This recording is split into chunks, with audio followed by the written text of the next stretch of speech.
Some nights, life doesn't ask if you're ready. It just happens. A billionaire stands in the London rain, looking down at a woman collapsed on the pavement. No money, no shelter, no reason left to trust anyone. He could have walked away. That would have been the easiest choice he ever made. He didn't walk away. And that was the most beautiful mistake Ethan Sterling ever made in his life. If you're watching this story, hit that like button, drop a comment with the city you're watching from, and let me see how far this story has traveled. Now stay with me until the very end, because this one is worth it. The rain had been falling since noon. By 9 o'clock that evening, it wasn't falling anymore. It was attacking. It came down in thick, relentless sheets across central London, turning the streets into shallow rivers, sending pedestrians scrambling under awnings and into doorways, soaking through umbrellas that weren't built for weather this angry. The city, for all its grandeur and noise, had gone quiet in the way only a bad storm can make a city go quiet. Ethan Sterling noticed none of it. He sat in the back seat of his black Mercedes S-Class, jacket still buttoned, phone in hand, scrolling through an acquisition report that his legal team had sent over at 7 that evening. Numbers, projections, risk assessments, the language of money, which was the only language that had felt completely reliable to him for the past 4 years. His driver, Marcus, navigated the flooded streets with the careful precision of someone who had been driving for this particular man long enough to know that sudden stops were unwelcome and silence was preferred. The car smelled like leather and cold air. The windows were fogged slightly at the edges. "Traffic's backed up on Kensington High Street, sir," Marcus said from the front. "Accident. I'll take us around through Notting Hill." "Fine," Ethan said, without looking up. He was 32 years old, and he looked it, but only barely. There was something about the way he held himself, even seated, that added gravity to his age. Not arrogance, exactly. More like a man who had learned very early that the world moved faster than most people anticipated, and so he had simply stopped being surprised by it. He was lean, dark-haired, with the kind of jawline that photographers at business magazines always seem to find useful.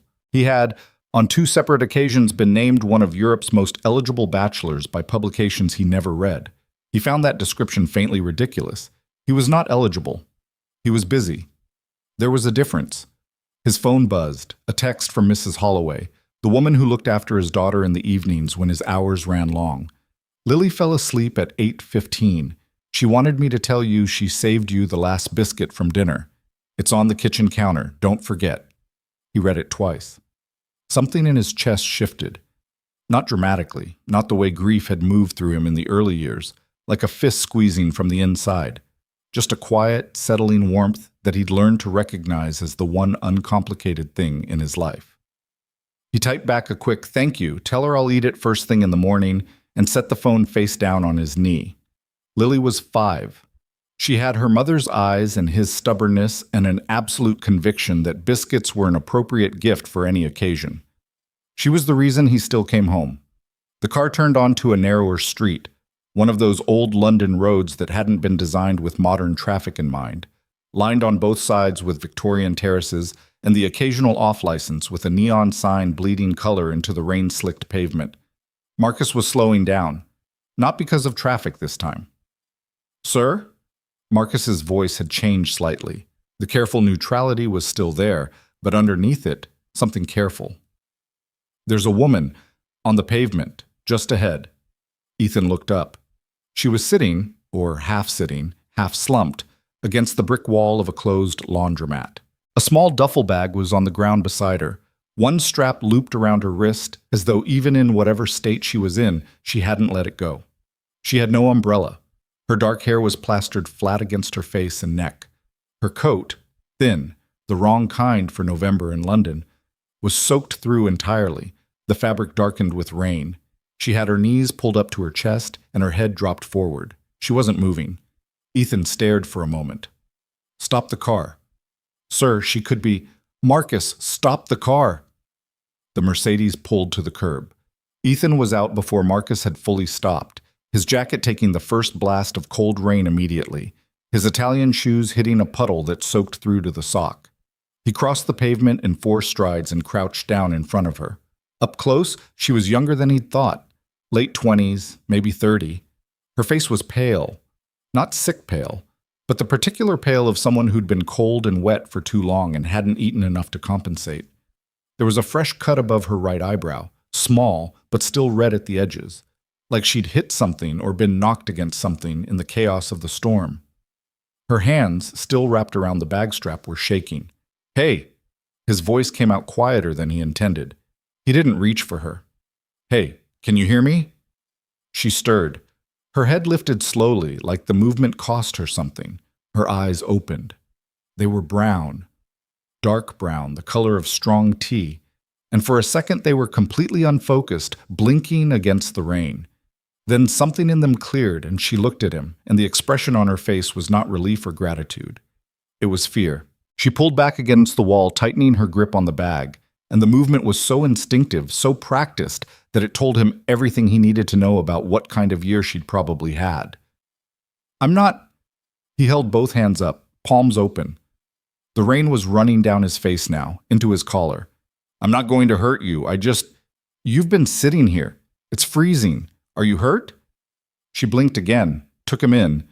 The suit, the car idling at the curb behind him, Marcus standing at a respectful distance with an umbrella he'd retrieved from the boot. "I'm fine," she said. Her voice was hoarse, like she'd been talking a lot or crying, or both, and the words came out with just enough steadiness that he could tell she was working to produce them. "You don't look fine," he said. It wasn't cruel, just direct. She seemed to consider arguing this point, and then the energy required to do so apparently exceeded what she had available. Her shoulders dropped. She looked back down at the pavement. "I just need a minute," she said quietly. "I'll move." "Move where?" She didn't answer. He stayed crouched, the rain coming down between them, and looked at her properly. The cut above her eye. The way her hands were shaking. Not just cold, but the particular tremble of someone running on empty. The bag that she hadn't let go of once, which probably meant everything she owned, was in it. He made a decision.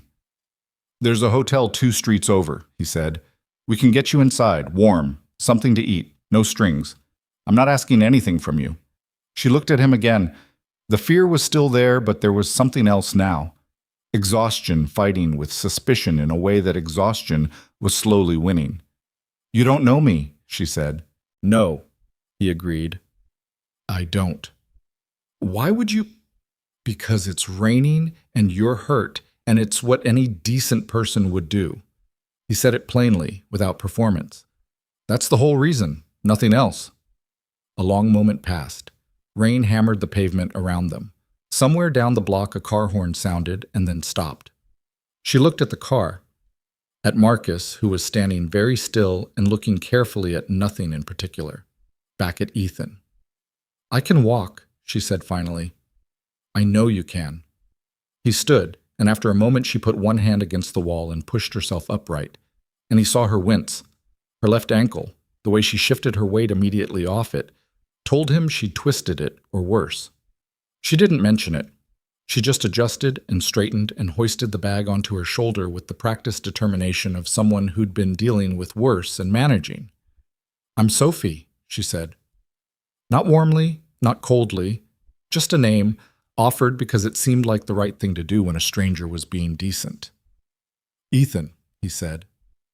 And that was how it started. Not with music or a meaningful look or any of the things that stories usually require. Just 2 people standing in the rain on a Notting Hill side street, one of them soaking wet and holding everything she owned, the other one slowly ruining a very expensive suit, and the particular quiet understanding between strangers that sometimes, not always, but sometimes, comes before something larger. 1. He didn't take her to a hotel. That had been the plan, said in good faith, but when they reached the car and she climbed in carefully, still clutching the bag, still keeping herself small in the seat the way people do when they aren't used to spaces that are comfortable, and Marcus asked for the address of the nearest suitable hotel at this hour, and Ethan looked at the time and realized it was past 9:30, and the neighborhood hotels that weren't actively grim were either full or 20 minutes in the wrong direction in this traffic, he'd said, without quite thinking it through. "Take us home." Sophie had turned to look at him. Not, he'd caught the expression. It's not, there's a guest suite, separate floor. You'd have your own room, your own bathroom. The full floor is yours. Mrs. Holloway is there with my daughter. I'm not suggesting anything inappropriate. He'd stopped, slightly annoyed at himself for the fumbling explanation, which was not a sensation he was used to. It's late. You're injured. Let someone look at that cut. In the morning, if you want a hotel, I'll take you myself. She'd looked at him for a long time. You have a daughter, she said. Yes. How old? 5. Something in her face changed. Not softened exactly, but rearranged. She turned back to face the front windshield and the rain-smeared city passing outside it. Okay, she said quietly.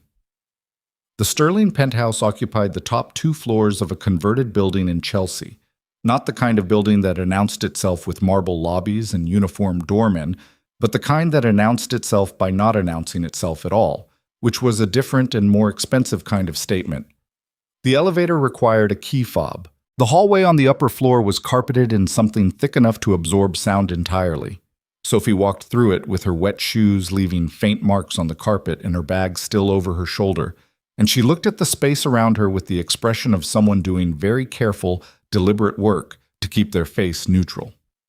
Mrs. Holloway was waiting, a sturdy woman in her 60s with reading glasses pushed up on her forehead, and the particular unshakable calm of someone who had seen a great deal in a long career and had stopped being easily rattled by any of it.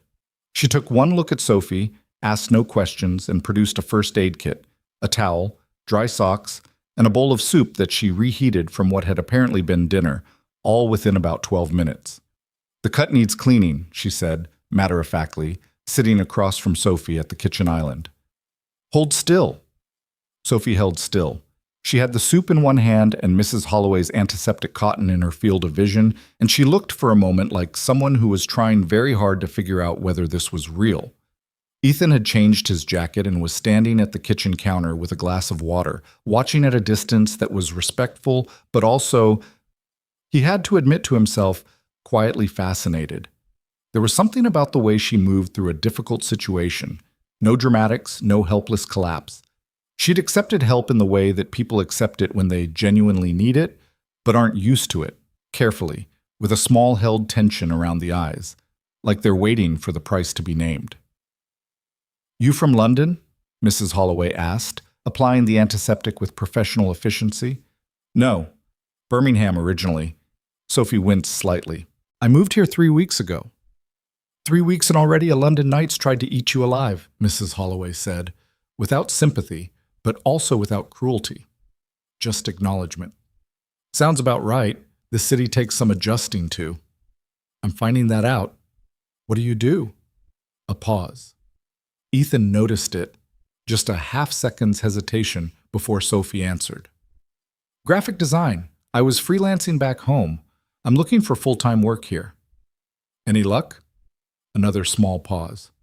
I have an interview on Monday. Good. Mrs. Holloway sat back, examined the cut with clinical satisfaction, applied a small adhesive bandage, and declared the job finished. You'll want sleep more than conversation. The guest suite is through there. Mr. Sterling will show you. There are extra blankets in the wardrobe. The shower runs hot in about 40 seconds, and the lock on the door works from the inside. She said that last part simply, as a fact, not a reassurance. But it was both. Sophie looked at her. Thank you, she said. It came out slightly rougher than she'd probably intended, like she was unused to saying it and meant it more than the words conveyed. Mrs. Holloway waved a hand dismissively and began tidying the first aid kit. Get some sleep. You look like you need about 14 hours of it. Ethan showed her the guest suite, correctly described as a separate floor's worth of privacy, with its own bathroom and a door that locked and windows that looked east over the rooftops of Chelsea, where the rain was finally beginning to ease. He pointed out the wardrobe, the extra blankets, the charger on the bedside table. He was efficient about it, which he knew was probably better than being warm, given the circumstances. At the doorway, Sophie turned. I'm not going to steal anything, she said. He looked at her. I didn't think you were. She stopped, set the bag down on the floor inside the room. She looked tired in the way that went beyond the physical, the kind of tired that came from more than one bad night, from a stretch of things going wrong in succession until wrong became the expected state of affairs. I just want you to know I'm not. I'm not. I'm not the kind of person who... Sophie. His voice was quiet. You don't have to explain yourself to me. Get some sleep. She looked at him for a moment, that same careful, measuring look she'd given him on the pavement, the one that asked the question that experience had apparently taught her to always ask. What does this person want from me? He didn't give her an answer because the answer was nothing, and that apparently wasn't something she'd learned yet to take at face value. So he just said goodnight and pulled the door halfway shut and walked back down the hall. He stood in his own kitchen for a moment, finishing the glass of water, and let himself think about what he'd just done. Brought a stranger home, to the home where his daughter slept. He ran that through the filter of reasonable judgment, and it came out, on balance, fine, Mrs. Holloway had been there. Sophie was clearly not dangerous, just struggling, and the alternative had been leaving her in the rain with a cut on her face and no clear place to go, which was not something he was willing to do. But that wasn't the whole of what he was thinking about. What he was also thinking about was the look on her face when she'd said, I'm not the kind of person who... and stopped herself. The way that sentence had gone unfinished because she wasn't sure how to complete it, or maybe because she was afraid the completion of it would sound like something she was trying to prove rather than simply stating. He washed the glass, set it on the rack, turned off the kitchen light. He went to check on Lily, standing in the doorway of her room, listening to the small, steady sound of his daughter breathing in the dark. The nightlight casting its usual pale orange glow over the pile of stuffed animals she required for sleep, and the biscuit she'd apparently forgotten to actually save him, but the sentiment of which had been communicated via Mrs. Holloway. He stood there for about 30 seconds, which was long enough to remember what actually mattered. Then he went to bed. Down. He was up at 6, which was his habit, and by 6:15 he was in the kitchen with coffee and the morning papers on his phone, working through the night's emails from his New York office. By 7, Lily was awake. He heard her before he saw her, the particular uneven footfall of a 5-year-old who had not yet mastered the art of quiet mornings. She appeared in the kitchen doorway in her pajamas, the ones with the small hedgehogs on them, hair going in approximately 4 directions, holding a stuffed rabbit called Gerald that had seen better years and better washing cycles. Daddy? Morning, Bug. She climbed onto the kitchen stool, settled Gerald on the counter with the authority of someone assigning seating at a state dinner, and looked at him with the focused brown eyes that were unambiguously her mother's. Mrs. Holloway said there's a lady staying in the guest room. He looked at her over his coffee cup. That's right. Why? Because she needed somewhere safe to sleep, and we had a room. Lily considered this with the gravity of someone weighing complex moral positions. Is she okay? She will be. Did she have a boo-boo? Small one. Mrs. Holloway fixed it. Good. Lily nodded, apparently satisfied with both the logic and the outcome. Can I have cereal? He was pouring it when he heard footsteps, lighter than Mrs. Holloway's, slower than Lily's. And Sophie appeared in the kitchen doorway. She'd clearly slept, but not deeply. There were shadows under her eyes that hadn't faded with the night. She was wearing the same clothes, which made sense because those were the only clothes she had. Her hair was pulled back.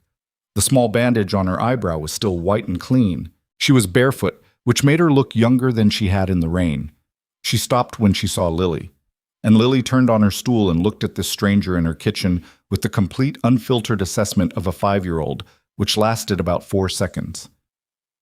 Your name is Sophie, Lily announced. Not a question. Sophie blinked. Yes. How did you... Daddy told me. I'm Lily. That's Gerald. She pointed to the rabbit. He doesn't talk, but he understands everything. Sophie's face did something then that Ethan couldn't quite name. It was there for just a second, a kind of unprepared, undefended warmth, before she collected herself. Gerald sounds like a good listener, she said. He is, Lily agreed seriously. Do you want cereal? We have 2 kinds, the boring one and the one with the little marshmallows. Daddy only lets me have the marshmallow one on weekends, but today is... She turned to Ethan. Daddy, what day is today? Tuesday. Lily turned back to Sophie with the look of someone conveying regrettable information. Tuesday. So boring one. I love the boring one, Sophie said. It's underrated. Lily stared at her. What's underrated? It means something is actually better than people think it is. Lily turned this over. She said, with the tone of someone who was not fully convinced but willing to revisit the matter. Okay, sit down then. And Sophie sat down. Ethan watched this exchange from his position at the counter and said nothing, which was the correct choice. He poured a third bowl of cereal, the boring kind, and set it in front of Sophie with the milk, and she looked at it and then at him and said quietly, Thank you for all of this. Don't mention it. I mean it. He met her eyes briefly. I know you do. It was an ordinary morning, kitchen sounds and cereal and a 5-year-old explaining to a stranger the complex inner life of a stuffed rabbit, and the rain from the night before drying on the windows outside. Ordinary in all the ways that an unusual situation can produce ordinary moments if you let it. He let it, but she left at 9:30. He'd offered to call her a cab and she'd accepted. He had the sense she was calibrating her acceptances carefully, taking what she genuinely needed and refusing what might tip the balance into obligation. The cab was fine, breakfast was fine. When he'd offered to have Marcus take her wherever she needed to go, she'd shaken her head. You've already done too much, she said at the door, bag over her shoulder again. Lily was in the hallway behind him, still holding Gerald, watching with frank interest. Where's the interview? He asked. Monday. You said Monday. She looked at him, slightly surprised that he'd remembered. Sterling Global in Canary Wharf. She said it with a small trace of something that might have been nerves disguised as practicality. Creative department. It's a long shot, but... It's not a long shot, he said. She almost smiled. It was the almost that got him. The beginning of something that stopped just short of arrival. You don't know my portfolio. No, he said. But I know how you handle yourself. That's usually more predictive. She held his gaze for a moment and then looked away, down at the floor, in the particular way people look away when something has landed closer to home than they expected. Good luck, he said. Thanks. She looked at Lily. Bye, Lily. Take care of Gerald. Gerald takes care of me, Lily corrected with absolute seriousness. Sophie did smile then. A real one, brief, unguarded, the kind that had nothing to do with being polite. She turned and walked toward the elevator. Ethan watched the elevator doors close. Beside him, Lily tugged at his sleeve. Daddy? Yes. I like Sophie. He looked down at his daughter, who was looking at the elevator with the uncomplicated certainty of a child who hadn't yet learned to qualify her opinions or wait for more evidence. You just met her, he said. So? Lily said. She wasn't wrong, he thought. He'd known her for less than 12 hours, and she was already occupying a specific defined space in his thinking. Not romantically, he told himself, or maybe not entirely honestly, but there was something about her.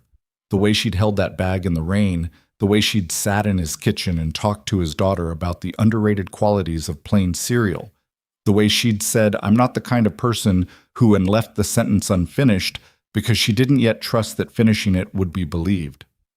Something about that had stayed with him in the precise way that things stay with you when they matter before you've decided whether to let them.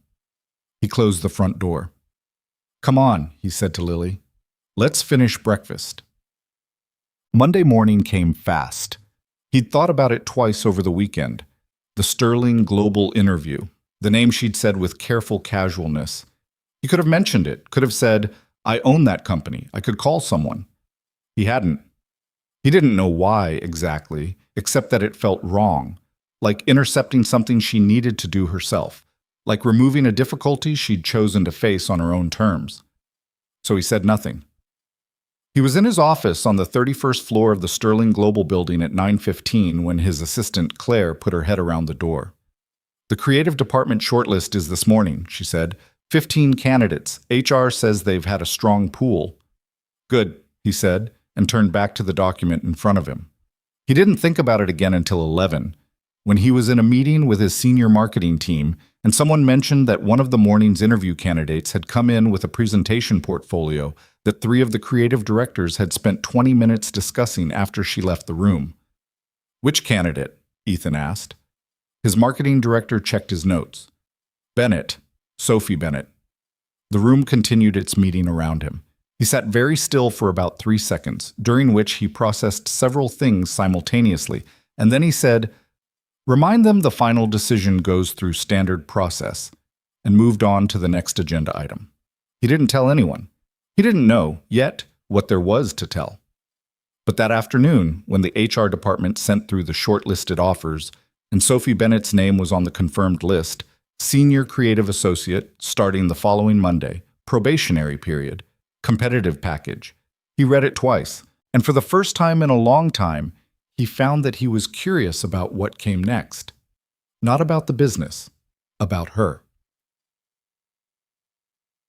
The city outside his window was doing what London always did in November, gray and wet and perpetually in the process of almost being night, when his phone buzzed with a message from a number he didn't have saved. "This is Sophie. Mrs. Holloway gave me your number. I hope that's okay. I just wanted to say I got the job. At the company whose name I didn't realize belonged to you until I walked into the lobby and saw your name on the building, which was a genuinely awkward moment. Anyway, thank you. For the cereal and the cab and the roof, that's all." He read it, smiled, not the controlled, presentable version he wore in meetings, but the brief, real one that appeared sometimes when he wasn't managing it. He typed back, "Congratulations, you got it on your own. I had nothing to do with it." A pause. Then, "How do I know that?" He thought about it. Then, "You'll figure it out." Another pause, longer this time. And then, finally, "Okay, just okay." One word, sent after enough of a delay to mean she'd thought about it, weighed it, and decided, tentatively, conditionally, with all the caution of someone who had been wrong before, to believe him. He set the phone down. Outside, London went on in its rain-gray November way, indifferent and enormous, and full of 10,000 stories happening simultaneously in its wet streets. One of them was just beginning. She showed up on Monday at 8:45, not 8:50, not 9 on the dot, 8:45, which told Ethan something about her before he ever saw her walk through the door of Sterling Global's creative floor. He wasn't watching for her. That was what he told himself. He happened to be passing through the atrium on his way from a breakfast meeting when he saw her at the reception desk, filling out her new hire paperwork with a pen she'd brought herself because the desk pen had run out of ink, and she'd apparently noticed this before the receptionist had. She was wearing a dark green blazer over a plain black shirt, dark trousers, shoes that were clean but not new. Her hair was down. The small bandage above her eyebrow was gone, leaving just a faint pink line at the edge of it that she hadn't covered with makeup. She didn't look like someone trying to appear as though she belonged. She just looked like someone who had decided she was going to. He kept walking. He didn't stop, didn't make himself known. This was her first day, and she'd earned it cleanly, and the last thing she needed was her new employer materializing in the lobby to remind her of the complicated way they'd met. He took the elevator to his floor, sat down at his desk, and opened his calendar. He did not think about the green blazer. Much. The creative department at Sterling Global occupied the 24th floor, open plan, with the particular organized chaos of a space where people were paid to have ideas and then were immediately required to make those ideas commercially viable, which was a tension that never fully resolved but produced, on balance, good work. There were whiteboards covered in diagrams on every available wall surface. There were plants that were doing their best under fluorescent lighting. There was a coffee machine that was the subject of more daily negotiation than most of the company's client contracts. Sophie's desk was between a senior designer named James, who was 35, perpetually caffeinated, and had the energy of someone who found everything professionally fascinating, and a brand strategist named Priya, who was sharp and efficient and had, within her first 3 minutes of meeting Sophie, correctly identified that Sophie was trying very hard to appear calm. "You're holding your coffee with both hands," Priya said, not looking up from her screen. "Either you're cold or you're nervous." "Can't it be both?" Sophie said. "Fair." Priya clicked something on her keyboard. First week is the worst. Then it gets complicated in different ways. Welcome to Sterling. James spun around in his chair. He had the kind of face that was always slightly mid-expression, like he was perpetually in the middle of reacting to something. You're the one they pulled from the morning shortlist, right? The presentation thing? Sophie looked at him carefully. What presentation thing? Word got around that someone came in with a brand identity concept for the Morrison account, and 3 of the creative directors spent the whole lunch break arguing about it. He said it with honest admiration rather than resentment, which she hadn't expected. That was yours? I didn't know it was the Morrison account, she said. I just saw the brief they gave candidates, and it felt wrong. The direction they were going with it felt like it was talking at the audience instead of to them, so I reframed it. James stared at her for a moment. Yeah, he said, that's exactly what they argued about. The first week was hard in the way that first weeks are always hard. The accumulation of small unfamiliarities adding up to a constant background hum of effort, learning the systems, the processes, the unwritten protocols about which meeting rooms were actually available, despite what the calendar said, and whose coffee mug was absolutely not communal property. Learning who knew what they were doing and who was good at appearing to know what they were doing, which was a different skill set entirely. Sophie kept her head down and her work quality high, which was the only strategy she had available. She was good. She knew she was good, had always known it, which was one of the few things that hadn't been dismantled by the previous year's events. But good didn't mean much if you couldn't prove it in a new environment where nobody had any reason to trust you yet. She proved it. By the end of her second week, she'd quietly redesigned a client presentation that her team lead had asked her to just clean up a little into something that the account manager described, with barely concealed surprise, as the best-looking deck they'd sent out in 6 months. She hadn't told anyone she was doing more than cleaning it up. She'd just done it. Priya noticed. James noticed. Her team lead, a careful woman named Diana who didn't give compliments cheaply, said good work in the tone of someone who meant it precisely and nothing more, which Sophie understood was the equivalent of a standing ovation from Diana's particular register. What Sophie didn't know, because there was no way she could have known, was that the Morrison account presentation had been forwarded to Ethan's desk by his head of creative with a note that said, "New hire. Bennett, you should see this." He'd looked at it on a Tuesday afternoon between calls. He'd looked at it for longer than he'd planned to. The work was good. Genuinely good. Not just technically competent, but conceptually sharp. The kind of thinking that came from someone who actually understood what she was solving for rather than just executing a brief. The reframe she'd made was exactly right. And the way she'd presented it, clean, confident, no unnecessary ornamentation, told him that she knew it was right. Not arrogantly, just clearly. He'd set it down, turned back to his afternoon, and said nothing. She didn't need to know he'd seen it. That wasn't the point. The point, he told himself, was simply that she was good at her job and the company had made a good hire. That was all. Clean and uncomplicated, and having absolutely nothing to do with the fact that he'd thought about her, more than once, during the 2 weeks since she'd walked out of his front door and into a cab. He was very certain about that. The first time their professional paths actually crossed, properly crossed, not the distant orbit of executive floor and creative floor in the same large building, was at the end of her 3rd week, during a cross-department review for the Hartley campaign. The Hartley account was significant, a luxury retail group expanding its digital presence in 4 new European markets, looking to Sterling Global to build the brand strategy from the ground up. It was the kind of account that could anchor a quarter, and the kind of account that Ethan attended the reviews for personally, which meant that when Sophie walked into the glass-walled conference room on the 28th floor and saw him already seated at the head of the table, she stopped for approximately 1/2 second before continuing to her chair. He saw it. He said nothing. The review proceeded the way these things proceeded. Presentations, numbers, questions, the careful political choreography of people who knew that decisions made in this room had real consequences and were trying to appear both decisive and collaborative simultaneously. It was the kind of meeting that Sophie had attended in smaller versions at smaller companies and had always found slightly exhausting, not because the work was hard, but because the performance around the work required a separate and draining kind of energy. She sat through 3 presentations before Diana gestured to her. Bennett, walk them through the consumer positioning framework you developed. Sophie stood. She hadn't been told she'd be presenting today. This was the thing about Diana. She operated on the principle that people did their best unrehearsed work when they hadn't had time to smooth all the interesting edges off it.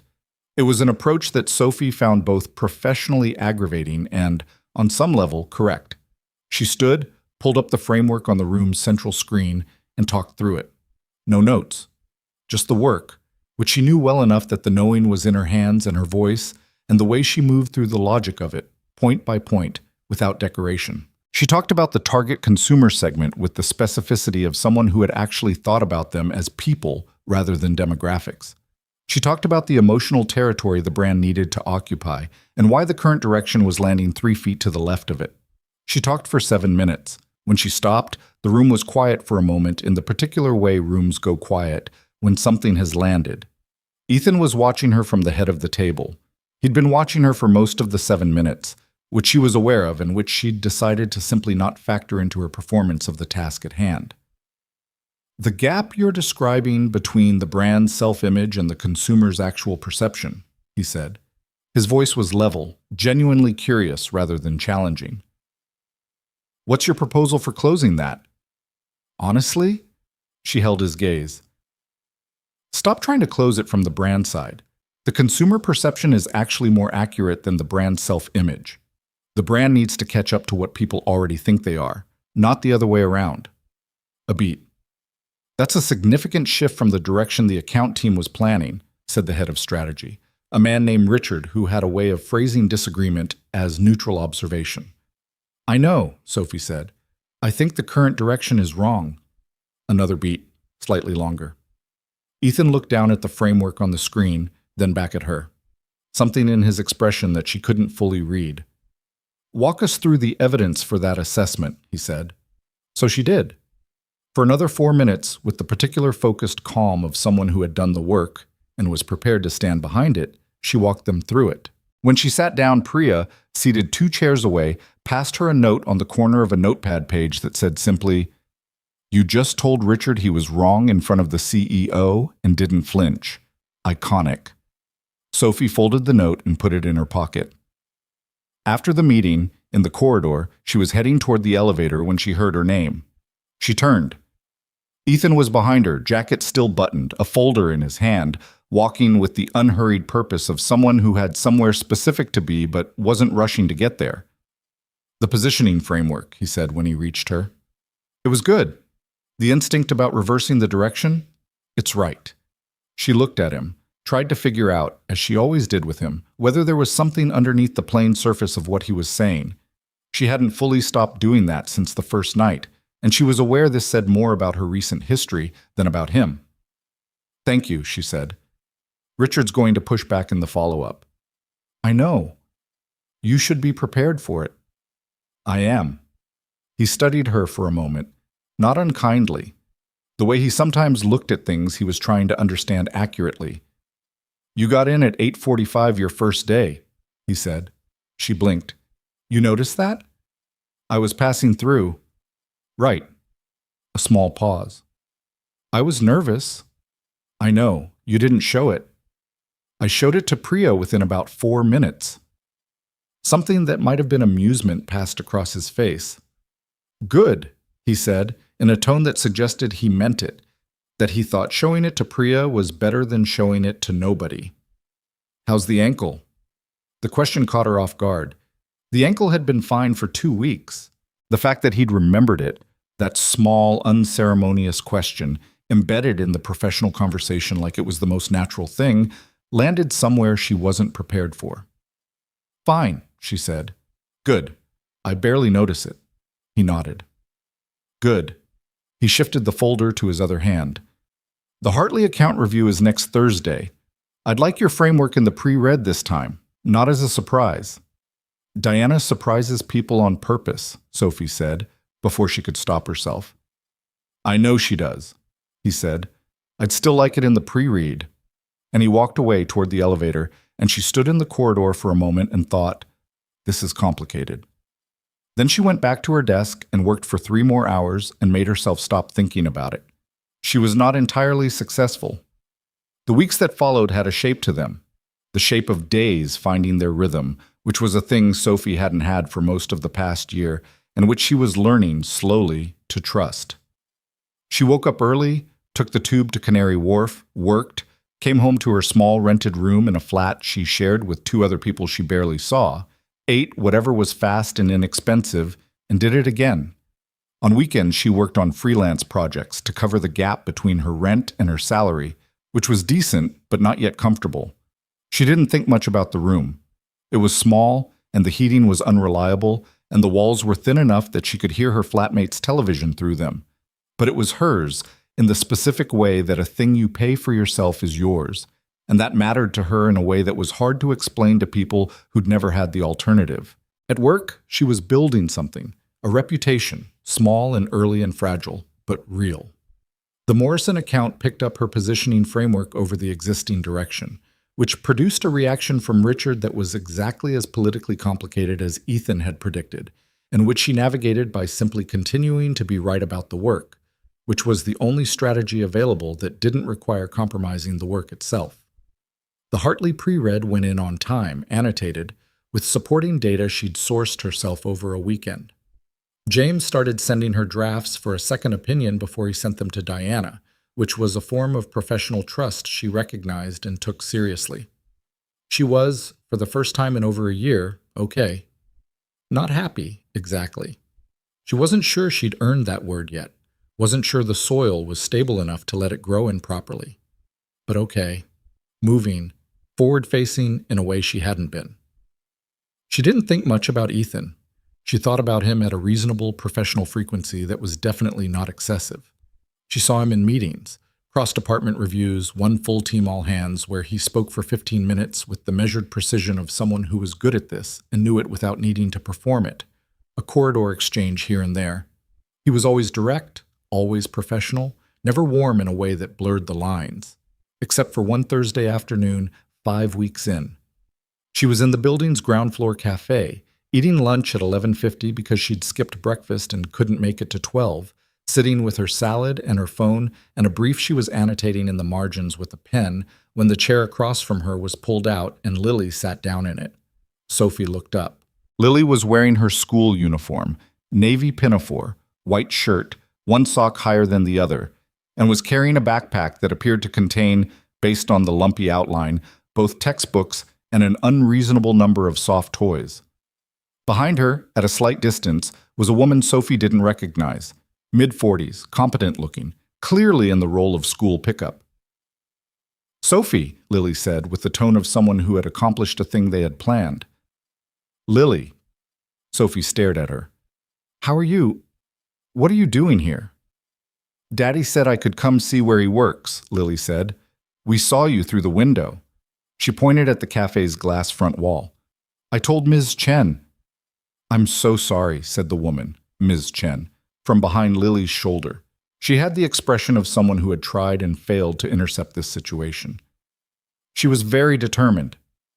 "It's fine," Sophie said, and she meant it. Something about Lily's complete, uncalculating certainty, "I saw Sophie, so I went to Sophie," made it impossible to be anything other than fine. She pulled the chair out properly. "Sit down then." Lily sat down with the authority of someone claiming territory. She set her backpack on the floor, organized it so the zip was accessible, and folded her hands on the table in a way that was uncannily reminiscent of her father. "I like your building," she announced. "It's very tall. Can you see the river from up there?" "From some of the floors, yes." "I want to see the river." "Maybe ask your dad." Lily considered this. "He'll say it depends on his meetings." "Then it depends on his meetings." Lily sighed with the full theatrical weight of a 5-year-old confronting the bureaucracy of adult schedules. "That's what he always says." Then, changing direction entirely with the velocity that was apparently her natural mode. "Do you like it here? Working here?" Sophie looked at her. "I do," she said, and was surprised to find she meant it without qualification. "Daddy says you're very good at your job."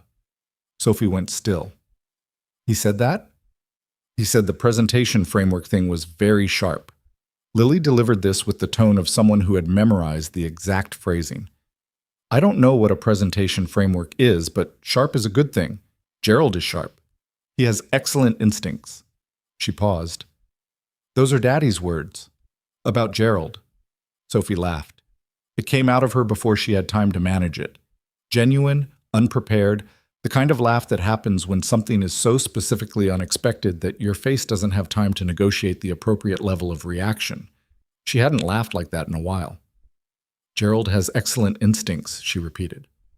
I believe that completely. He's in my bag, Lily offered in the tone of someone making an important resource available. I appreciate that. They sat together for 10 minutes while Ms. Chen waited with professional patience, and Lily ate a biscuit she produced from her backpack, the kind with the chocolate stripe that was not, strictly speaking, a nutritionally appropriate lunch snack, and told Sophie in detailed sequential order about a project she was doing in school about frogs. The level of detail about frogs was extraordinary. Sophie gave it her full attention. When Ethan appeared in the cafe doorway, he took in the scene for a moment before approaching. His daughter at Sophie's table, Sophie leaning forward with both elbows on the table listening to what was apparently a very important point about tadpoles. The expression on Sophie's face, one he hadn't seen before. Open. Unguarded. The particular face of someone who was genuinely present rather than performing presence. Lily, he said from the threshold. Lily looked up. I found Sophie, she reported. I see that.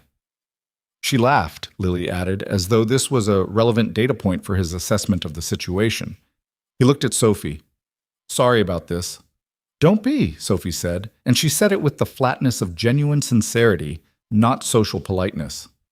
Something shifted in his expression, sir, brief, contained, but there. He glanced at Ms. Chen. 5 more minutes, he said. Then he looked at Sophie. Unless 5 minutes is fine, she said. He sat down. Not across from her. Lily had that seat, but in the chair beside her, at the corner of the small table, which placed them at a proximity that was not quite professional and not quite personal, but somewhere in the understated geography between the two. He ordered a coffee he didn't particularly need from the counter staff and sat with it and let Lily continue the frog presentation, which apparently was not finished. At some point, between the section on metamorphosis and Lily's strong opinions about which stage was objectively the most interesting, the in-between part, she said, because that's when everything is changing, but you can't see it yet. Ethan and Sophie were both quiet for a moment, and he said low enough that Lily was occupied with her biscuit and not listening. She talked about you last week, several times. Sophie looked at her coffee cup. Kids latch onto things. She doesn't, usually. She's actually quite selective. He said it without sentimentality, just as observation. She has good instincts about people. Like Gerald, Sophie thought, and pressed her lips together to keep the smile from arriving at the wrong moment. She's wonderful, Sophie said quietly. You've done a good job with her. He was quiet for a moment, the kind of quiet that has weight to it. I've tried, he said. Some days that's clearer than others. She turned to look at him and found that he was already not looking at her. Looking at Lily instead, the expression on his face something she couldn't quite name but recognized in the abstract. The particular way a person looks at the one thing they're absolutely certain they haven't gotten wrong. She understood that look. She just hadn't seen it directed at anything in her own life for a very long time. They didn't talk about the rain. They didn't talk about the night in November, or the morning after, or the cereal, or the cab. It sat in the room with them the way shared history sits in rooms, present, acknowledged by neither party, belonging to both of them anyway. Miss Chen checked her watch. Lily finished her biscuit and wiped her hands on her pinafore in a way that suggested this was a habit Mrs. Holloway was actively working against. Ethan stood, buttoned his jacket with the automatic precision of someone who had done it 10,000 times. 5 more minutes turned into 20, he said to Sophie. I noticed. Sorry. Stop apologizing for her. She's the best part of my Thursday. He looked at her for a moment, and then quietly, Mine too. He said it about Lily. It was about Lily. She was certain about that. And yet the words sat in the air between them for just a half second too long to be purely informational. And then he was turning away and telling Lily it was time, and Lily was performing a brief but theatrical farewell that involved a handshake for Sophie and a separate handshake for the empty chair where Gerald had been deemed spiritually present. Sophie sat alone at the cafe table and looked at her annotated brief and her half-eaten salad and the window the rainy London street ran past outside. She was not thinking about him. She was thinking about work. The Hartley follow-up, the Morrison rollout, the 3 emails she had to return before 4 o'clock. Practical things. Real things. The kind of things that filled up a day and kept the other things at the appropriate distance. She packed up her bag, put on her jacket, and went back upstairs. The following weeks, the professional entanglement deepened. Naturally, incrementally, the way it does when 2 people are competent at the same things and have been put in proximity by circumstances that were initially coincidental and are becoming less so.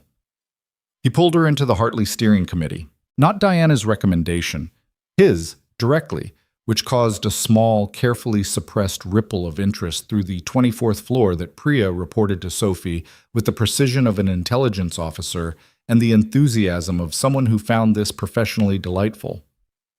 He never pulls junior associates into steering committees, Priya said, at her desk, not looking up from her screen in a way that suggested she was watching Sophie's reaction very carefully out of her peripheral vision. I'm not junior, Sophie said. I'm new. That's technically distinct, but functionally similar in this building. The framework was good. The framework was excellent, Priya said. There have been excellent frameworks before. They don't usually get their authors into the steering committee. Sophie turned back to her own screen. Can we talk about something else? Of course, Priya said warmly. Absolutely. What would you like to talk about? A 5-second pause. I was thinking about the Hartley consumer segmentation, Sophie said. Right, Priya said. That's what I thought. In the steering committee, Sophie was careful. She did her work, spoke when she had something to say, said it clearly, and kept the register cleanly professional. She was good at this. At the deliberate separation of the personal from the operational, at the maintenance of the correct distance. She'd had years of practice at it. What she was less prepared for was the Thursday evening in early January when the steering committee ran late, past 7, which the meetings did occasionally, the particular London winter dark already fully established outside the floor-to-ceiling windows. And Ethan stopped the meeting to order food for the room, the way he did apparently without particular ceremony, and somehow 30 minutes later, they were the last 2 people left in the conference room, everyone else having taken their meals and their laptops to other locations, and there was a container of Thai food between them and a campaign analysis that had no particular urgency and the quiet of an office in the evening, which is a different kind of quiet than any other. You grew up in Birmingham, he said. Not a question. She'd mentioned it to Mrs. Holloway that first night, and he'd apparently stored it. Hockley, she said. Small street off the main road, council estate. She said it without defense and without apology, which was something she'd had to practice. Not exactly a launching pad for a design career in London. But here you are. Here I am. She stabbed a piece of chicken with the plastic fork. It took a while. I had a detour. She hadn't meant to say that. The word detour was the polite version of a thing that wasn't polite. A year of her life that she'd lost to someone who hadn't deserved any of it. A series of decisions made from the wrong place that had landed her on a wet pavement in Notting Hill in November. He didn't press. He picked up his own fork and said, What kind of detour? She looked at him, made the assessment she always made, the one that was getting harder to justify, because every data point she'd collected in 3 months pointed in the same direction. I was with someone, she said, for 2 years. I thought we were building something, and then I found out we weren't. He was. She paused. He was building something else, with someone else, while I was under the impression that what he told me was what was actually happening.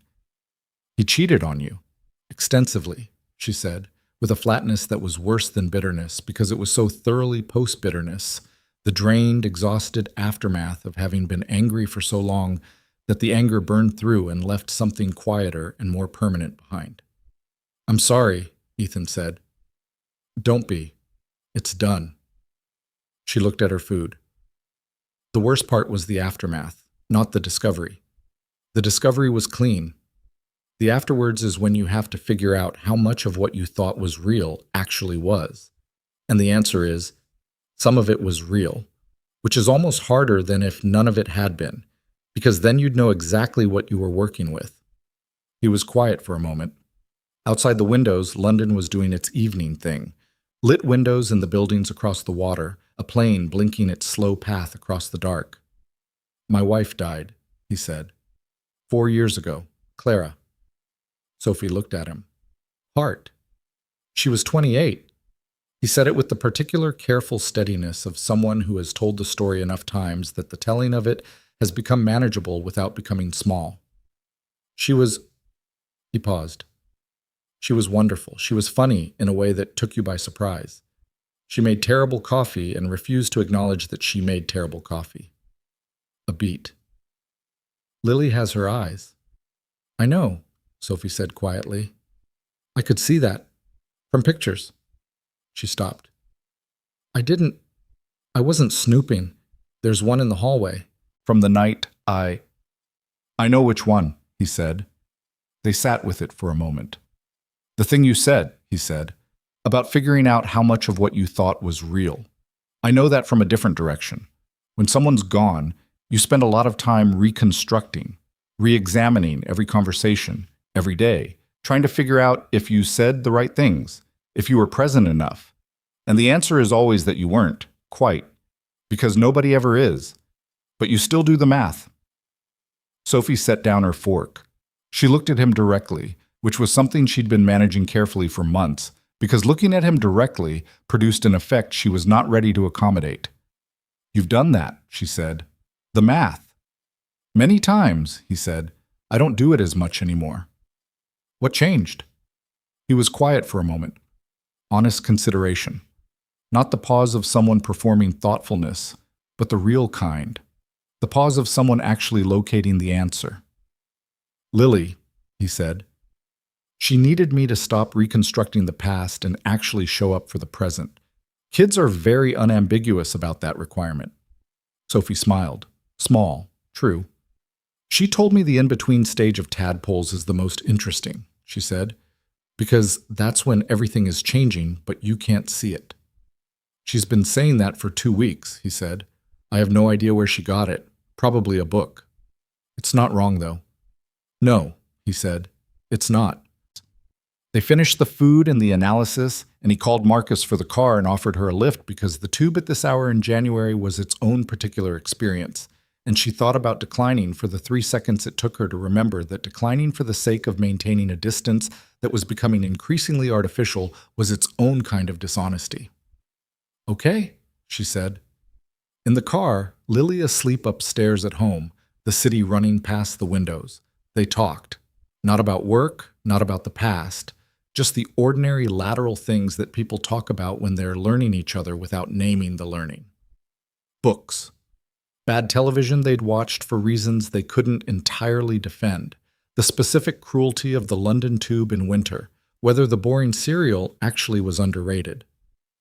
It is, Sophie said. I stand by that. It's objectively bland, Ethan said. Bland isn't bad. Bland is consistent, reliable. You know exactly what you're getting. He looked at her from the other corner of the back seat, and there was something in his expression, the brief, real version of whatever he usually kept managed, that was there for a moment and then gone. That's a very specific endorsement of something extremely ordinary, he said. I've had enough extraordinary, Sophie said. For now. Ordinary is what I needed. The car pulled up outside her building. She got out, pulled her coat against the cold, turned back to say goodnight through the open door. Sophie, he said. She looked at him. For what it's worth, he said, what you've built here in 3 months, it's not ordinary, not even close. She stood in the cold January air and looked at him and did not have a clean, safe answer ready, which was the most honest response she could have given. Good night, Ethan, she said. She walked up the steps to her building and didn't look back, which cost her something, and she didn't particularly examine what. Inside her small room, with the thin walls and the unreliable heating and the sound of her flatmate's television through the partition, She sat on the edge of her bed for a moment in the dark and let herself be honest about it, just for a minute, just to herself. She was in trouble, not the bad kind. Or maybe exactly the bad kind. She wasn't sure yet which, and that uncertainty was its own specific, complicated thing. Not entirely unwelcome, not entirely safe, like standing at the edge of something and not yet knowing whether to step. She took off her coat, hung it up, and went to make tea. Outside, London sat in its winter cold, enormous and indifferent as ever, full of its 10,000 concurrent stories. And in one of them, a man sat in the back of a car on the way home to his sleeping daughter, not looking at his phone for once, looking at the city instead, and thinking about ordinary things in a way that felt, inexplicably and despite everything, like the beginning of something. February arrived the way it always did in London, without announcement, without improvement, just the same cold and gray continuing from January with a slight change in the calendar. The city had the particular exhausted quality of a place that had been winter for too long and wasn't yet close enough to spring to have anything to look forward to. Sophie noticed none of it, or at least she told herself she didn't. She was, by February, genuinely embedded at Sterling Global in the way that mattered, not just competent on paper but trusted in practice, which was a different and more durable thing. The Hartley campaign had moved from steering committee to execution phase, and her consumer positioning framework had become the structural spine of the entire brand rollout, which meant that 3 senior strategists who had been skeptical 4 months ago were now using her language in their presentations, occasionally without attribution, which Priya pointed out with the precise indignation of someone who took professional credit very seriously on Sophie's behalf. "Richard used your exact phrase in the client call this morning," Priya said, dropping into Sophie's chair with the energy of someone delivering urgent intelligence. "The one about the brand catching up to consumer perception. Didn't say where it came from." "It's fine," Sophie said. "It's not fine, it's Priya. If Richard using my phrase means the campaign goes in the right direction and the client is happy, that's the outcome I want. I'm not here to collect attribution on terminology." Priya stared at her for a moment. "You're annoyingly evolved about professional politics." "I'm tired," Sophie said. "There's a difference." She was tired. The work was good, and the work was hers, and she was proud of it, but the pace had been relentless since January, and she hadn't been sleeping cleanly. The problem wasn't the work. The problem was that she had made the honest admission to herself 6 weeks ago in her small rented room that she was in some species of trouble with regard to Ethan Sterling, and she had done absolutely nothing constructive about it since then, except continue to work in his company, attend his meetings, and sit in his car twice more when the steering committee ran late, and the offer was made in the same level, uncomplicated way it had been made the first time. She had told herself each time that it was practical. Transportation. Adult and reasonable, and having nothing to do with the fact that she'd started to know the particular rhythm of how he talked when he was tired versus how he talked when he was engaged, or the way he asked questions differently when he already suspected the answer, or that he took his coffee without sugar but added it to Lily's hot chocolate with a precision that suggested he'd memorized exactly how much she wanted. She told herself that this knowledge was incidental, accumulated without intention, the natural byproduct of proximity. She was lying to herself, and she knew it, and she had made a private decision that this was acceptable as long as she kept it private and kept the work clean and let whatever it was remain in the territory of unnamed things, which was the only safe territory available. This was the plan. The plan lasted until the second Friday of February, when Lucas Carter walked back into her life through the front door of a coffee shop 4 blocks from her office. She hadn't seen him in 8 months. The last time, she'd have been in Birmingham still, in the flat they'd shared, watching him pack a bag with the specific efficiency of someone who had thought through the packing order in advance. He'd said things, many things, the catalog of explanations and justifications that people produce when they've been caught and need to reorganize the narrative fast enough to land somewhere defensible. And she had listened to all of them in a silence that wasn't forgiveness and wasn't acceptance, and was really just the particular emptiness of a person whose brain has processed something but whose body hasn't yet caught up. He'd left. She'd stayed in the flat for 2 more months, which had been a mistake but a survivable one. Then she'd packed her own bag, more carefully because she'd had time to think about it, and come to London. She had not thought about running into him because he lived in Birmingham and had no reason to be in London, and the specific geography of their separation had been, until now, its own clean buffer. He was standing at the counter, ordering something, wearing the navy coat she recognized from 3 winters of looking at it. He turned, the way people turn when they feel someone's eyes on them, the old instinct. And he saw her. She had about 2 seconds to decide what to do, and she spent them badly by not doing anything, which meant that she was still standing there, coat half off, when he crossed the shop and said her name. Sophie. His voice was exactly the same. She'd forgotten that. How specific a person's voice is, how it bypasses the more careful parts of the brain and lands somewhere older. She felt nothing dramatic, just the slight shift of something that had been closed being opened briefly, against her preference. Lucas, she said. He looked the same. That was the thing about people who'd hurt you. They didn't have the decency to look different afterward.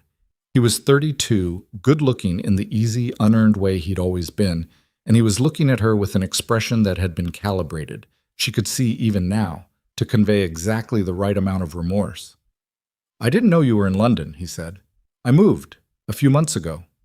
I know, James told me. James? A mutual friend from Birmingham, the human equivalent of a junction on a road network. I tried to reach you. You didn't respond.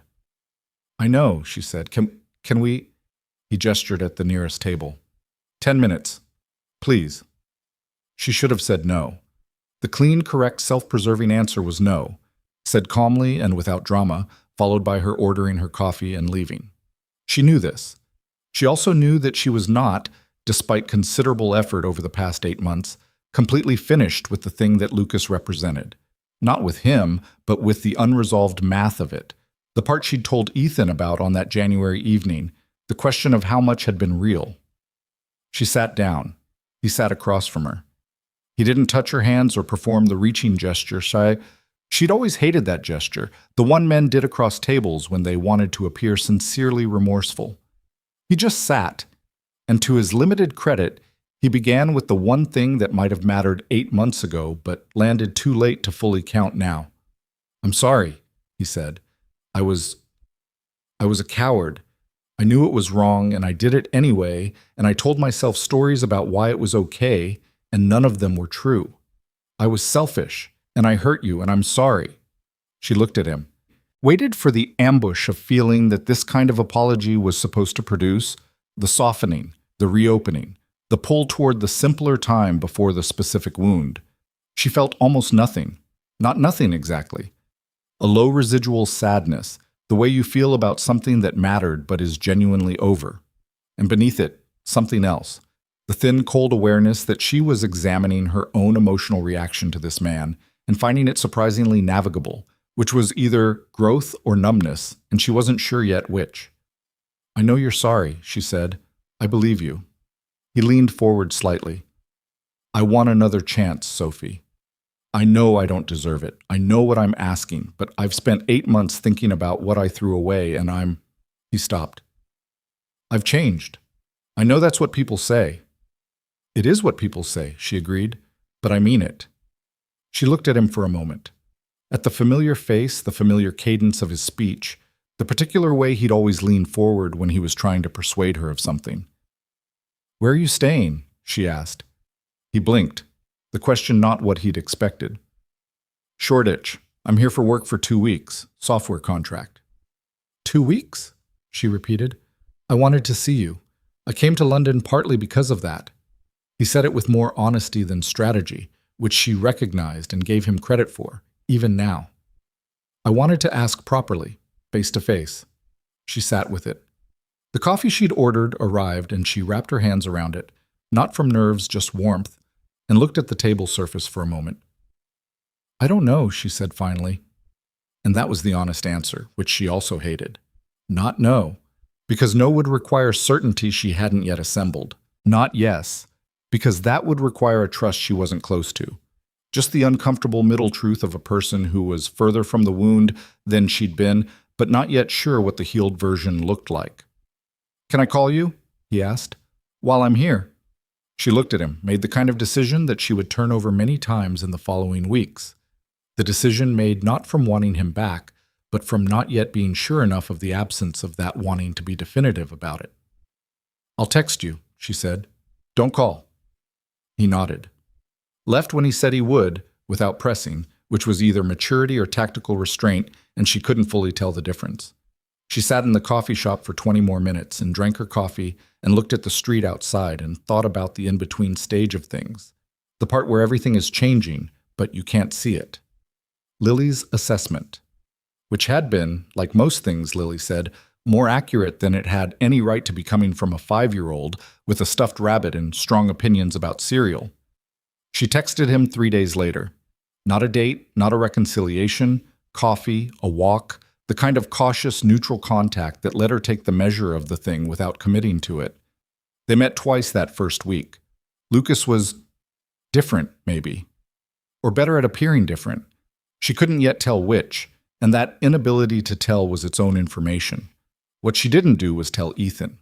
There was nothing to tell, she reasoned. They weren't in a relationship. They had not said anything to each other that constituted a declaration. The warmth between them existed in the space of what had not been said. And in that space there was no obligation and no claim, and what she did with her personal life was her personal life. She was right about this. She knew she was right about this. She also knew that the reason she was rehearsing the argument to herself so carefully was that she felt, in some part of herself, she was reluctant to examine, like she was doing something that required the argument. The first sign that the situation was not contained came from James.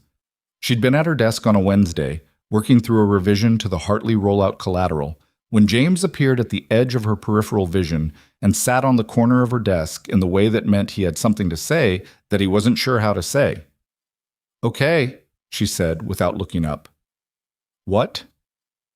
"Nothing," he said, in the tone of someone who had something. She looked at him. He was picking at the edge of his notebook. "Someone saw you in that coffee shop on Friday, the one on Jubilee Street." She went still. "Someone?" "Dean, from accounts. He was there getting lunch." James looked at his notebook. "He mentioned it to someone, in the way people mention things." "In the way people—" She stopped. "James." "I'm not saying anything," James said carefully. "I'm just— You know how this building works. Everybody knows everybody's orbit. And when someone's orbit shifts slightly, people notice. My personal life is not— I know that. I'm just— Heads up." He finally looked at her directly. "He seemed nice. The guy you were with." She looked at the screen in front of her, which had stopped being visible about 30 seconds ago. "It's complicated," she said. "Yeah," James said gently. "I figured it might be." He left it there. Didn't press, didn't editorialize, went back to his own desk with the quiet tact of someone who had said what he came to say and respected the boundary after. She appreciated that about James, that he was decent in the specific, unpretentious way that didn't require acknowledgement, but the thing James had said sat with her for the rest of the afternoon. People notice. In a company this size, in a department where relationships and dynamics were everybody's ambient awareness, people noticed. And if people were noticing what was happening with Sophie, then the question of what was happening with Sophie and Ethan would also be part of the noticing, which meant it wasn't quite as contained as she'd been telling herself. She went home that evening and lay on her bed and stared at the ceiling, which was the closest she had to a thinking space in a flat with thin walls and her flatmate's television, and she tried to be honest with herself about the full shape of the situation. She was seeing Lucas, not romantically, not yet, but with the specific ambiguity that not yet implied, which was itself a form of leaving the door open.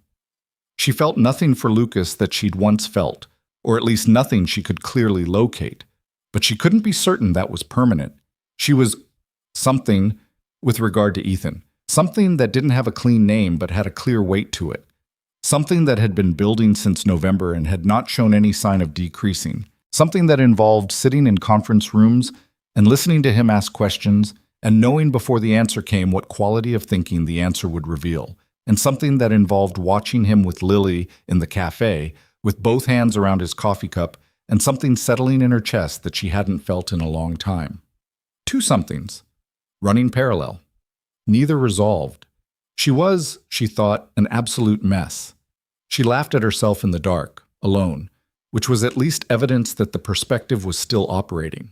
What she didn't know, and had no way of knowing, was that 3 floors and a considerable amount of professional distance away, Ethan had also heard something, not from Dean in accounts, but from a source considerably closer.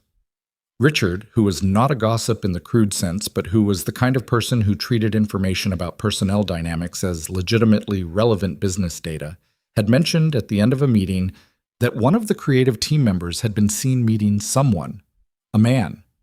Twice, apparently. Richard had framed it as nothing, just thought you should know, given the steering committee access, which was one of the more transparent pieces of framing Ethan had encountered in some time. He'd acknowledged it with the flat neutrality he kept for situations where his actual reaction was not what he wanted to broadcast, and Richard had left. Ethan had sat at his desk for several minutes after. He had no claim. He was clear about that, rigidly, deliberately clear, in the way that clarity is deployed specifically because the feeling underneath it is pushing in the other direction. He had said nothing to her. He had made no move. He had offered lifts and attended meetings and bought Thai food for a steering committee and had not, at any point, done the thing that he had come close to doing several times without quite letting himself arrive at it. He had reasons. She'd told him about the person who'd hurt her, the calculated, sustained betrayal of someone who'd been given 2 years of her trust. The damage that kind of thing left, which he understood from a different angle, because what grief left behind and what betrayal left behind had different shapes but the same fundamental result. A person who needed to learn again whether the world was safe enough to step into. He hadn't wanted to be another force that complicated that relearning. He'd also, somewhere beneath the clean, principled reasons, been afraid. He hadn't wanted to be afraid. He was 32, had run a company for 4 years, had navigated loss and grief and the specific daily weight of single parenthood with Lily, and he did not consider himself a man who was generally governed by fear.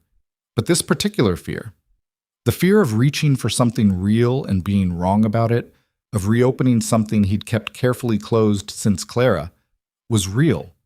And he'd let the principled reasons do the work of covering it.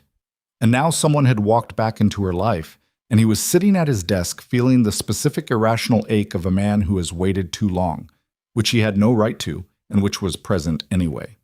He picked up his phone, put it back down, picked up the acquisition brief he'd been working through and stared at it without reading it for 4 minutes.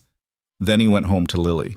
Lily was doing her homework at the kitchen table, a drawing project with felt-tip pens arranged in a precise row beside her paper in a way that was absolutely his organizational habit reflected in a 5-year-old. She looked up when he came in, assessed him with the unfiltered accuracy of a child who had been paying close attention to this particular adult for her entire conscious life. "You look tired," she said. "I had a long day." "Was it meetings?" "Some of it." "Meetings make you look like that," she said, returning to her drawing. "Like you're thinking about something that doesn't have an answer." He sat at the table across from her, loosened his tie, watched her work. The careful way she colored inside the lines, except when she decided the lines were wrong, and then crossed them without hesitation. "Lily," he said. "Hmm? Do you still think about Sophie?" She looked up, considered the question with the seriousness she gave things she actually thought about. "Yes," she said. "She knows the good names for things, like underrated." She turned back to her drawing. "And she listened to my whole frog thing. Most people only listen to the beginning." "Most people," he agreed. "You listen to the whole thing too," Lily said. "But that's your job." She paused. "Daddy." "Yes. If you like someone, you should probably just say so." She said it with the total casualness of someone stating an obvious thing without looking up from her coloring. "That's what we learned in school, about using our words." He looked at his daughter for a long moment. "It's not quite that simple," he said, "when you're a grown-up." Lily thought about this seriously. "Why?" He didn't have a good answer, which was, in itself, information. "Okay," he said. "Fair point." The following week, at the Thursday steering committee, Sophie walked in and sat down and opened her laptop and was, as she always was, completely professionally present, looking at the screen, pulling up the documents, asking James something quiet about the slide order. She didn't look different. She looked exactly the same. He looked at her for slightly longer than was necessary, and then looked at the briefing document in front of him and read the same paragraph 3 times. The meeting ran normally. She presented her section of the Hartley analysis with the same focused clarity she always brought to it. The specific intelligence that had been the first thing he'd recognized about her, before everything else, back when he'd thought he could keep the two things separate and clean. The room responded the way it always did. Richard made a comment that was 2/3 genuine engagement and 1/3 territorial, and she handled it the way she handled Richard, which was to answer the substantive part as though the territorial part hadn't been spoken. After, in the corridor, the same corridor where it had started, or where the professional version of it had started, he said her name. She turned. He'd been going to ask about the Hartley follow-up schedule. That had been the plan. A clean, professional question about timelines, the kind of thing that happened after steering committees, the kind of exchange that didn't require any additional honesty from either party. He said, "Are you okay?" She looked at him. "I heard—" He stopped. Decided to be honest about the shape of what he'd heard rather than the source. "I heard you've been seeing someone." The thing that happened to her face was brief and complicated. Not guilt. He registered that immediately, and it mattered. More like the expression of someone who had been hoping to navigate a difficult thing without having to name it, and who now saw that naming it was being required. "A few times," she said. "Someone from before, from Birmingham. The one who—" "Yes." He held her gaze, said nothing, which was its own kind of statement. "It's not— I don't know what it is," she said, and the honesty of it, the refusal to package it more neatly than it was what he'd come to recognize as her specific kind of courage. "I'm figuring something out, about where I am, what I'm actually done with and what I'm not." "That's fair," he said. His voice came out level. He was glad about that. "Ethan," she said his name with a weight in it that she hadn't used before. "I'm not doing anything dishonest. There's nothing between us that I'm not—" "I know," he said. "I just need to—" "Sophie." He said it quietly, firmly, not to stop her, but because the explanation was becoming more elaborate than the situation required, which meant it was costing her something. "You don't owe me an explanation." She stopped. The elaboration ran out. She looked at him. "Okay," she said. Then, carefully, "But if I did owe you one, would it matter?" It was the most direct thing either of them had said in 4 months of circumnavigating the direct thing, and it landed with the weight of that accumulated avoidance behind it. He looked at her. At the woman who had been shaking in the rain in November with everything she owned in a bag and hadn't let go of it once. Who had walked into his company and been right, consistently and without apology, about every important thing she'd put her mind to. Who'd sat in his kitchen with his daughter and talked about frogs and cereal and the underrated quality of ordinary things, and had laughed, that unguarded, undefended laugh, in a way that had stayed with him for 6 weeks and was still present when he thought about it. "Yes," he said, "it would matter." The words sat between them in the corridor, real and irretrievable. She looked at him for a long moment. Her expression, the one she usually managed so carefully, had come undone slightly at the edges, the way it did when she was processing something real rather than performing the processing of something real. "I need some time," she said finally, quietly. "I know. I'm not stringing anything along. I just need to—" "Sophie." His voice was patient, and it cost him something to make it patient, which was the honest version of the situation. "Take whatever time you need. I'm not going anywhere." She nodded. A single small nod, the kind that meant received rather than resolved. She turned and walked back toward the elevator, and he watched her go, and he stood in the corridor with the briefing document still in his hand and the particular specific discomfort of a man who has said a true thing that cannot now be unsaid, which was uncomfortable and also, at some cellular level that didn't consult his preferences. A relief. He'd said it. Not everything, but enough. The weeks that followed were the worst kind of weeks, the kind where nothing decisive happens and everything is in suspension.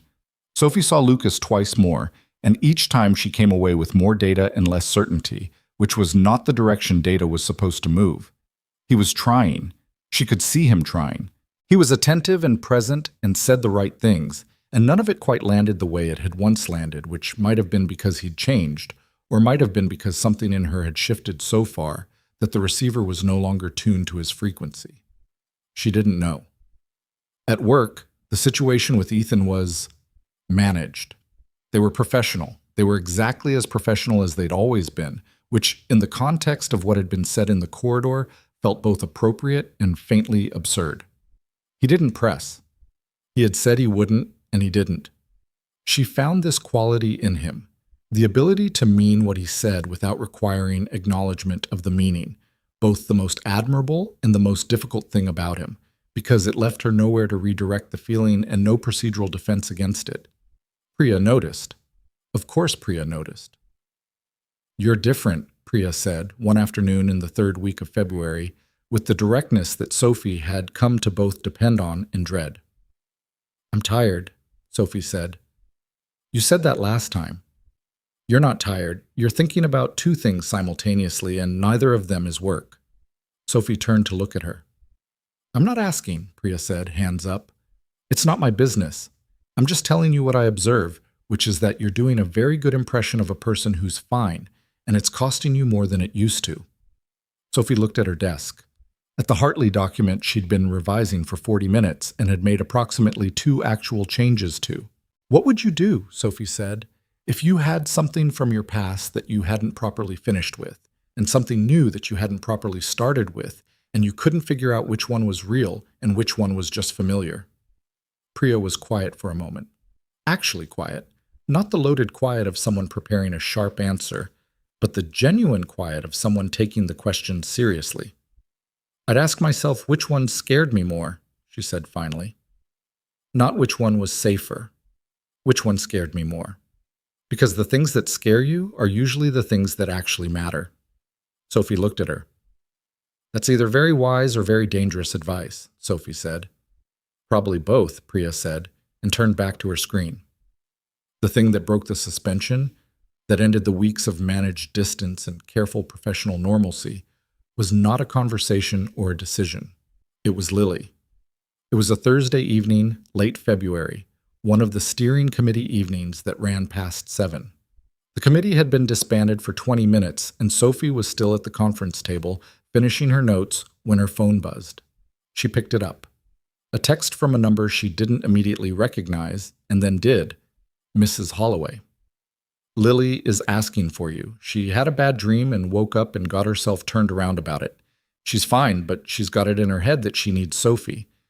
I know it's very forward of me to reach out, but she's been very insistent. And you know what she's like when she's insistent. No obligation whatsoever. I just said I would ask." Sophie read it twice. She was aware of the exact nature of the line she was standing at. Lily wasn't in danger. She didn't need Sophie. She wanted Sophie, which was a different and more complicated category. Going to the Penthouse at 7:30 on a Thursday evening when she was in the middle of the most genuinely confused period of her emotional life was, by every reasonable measure, not a conservative choice. She was typing back, "I'm on my way," before she'd completed the thought. She gathered her bag, her coat, her laptop. She stopped at the door of the conference room. She stood there for a moment in the empty room with the city lit up outside the floor-to-ceiling windows and the last of the day's meetings stacked in her head and the text from Mrs. Holloway on her phone screen. She went. Ethan was in the kitchen when she arrived, still in his work shirt, sleeves pushed up, apparently in the middle of making tea, the kind of unconscious domestic task that people do when they're quietly worried and need something to do with their hands. He turned when he heard the elevator, and when he saw her in the doorway, there was a moment where neither of them spoke, and then he said, "She's in her room. She calmed down about 15 minutes ago, but she's still awake. I got Mrs. Holloway's text. She should have called me," he said. "I would have—" "Ethan." Sophie had already put her bag down, already had her coat off. "It's fine. I wanted to come." He looked at her for a beat too long, and then, "She's through there."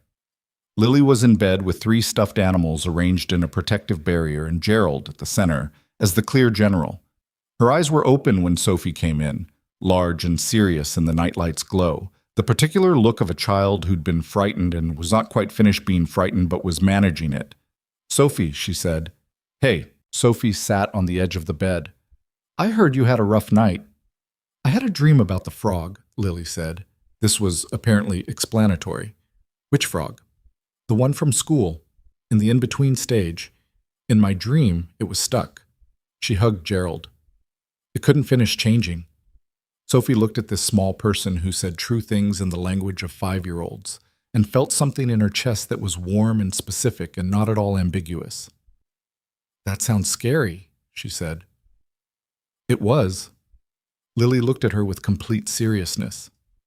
"But you're here now." "I'm here. Will you stay until I fall asleep?" "Yes," Sophie said. "I'll stay." She sat on the edge of the bed and Lily talked for a while in the drowsy, unfocused way of a child winding down from an adrenaline spike.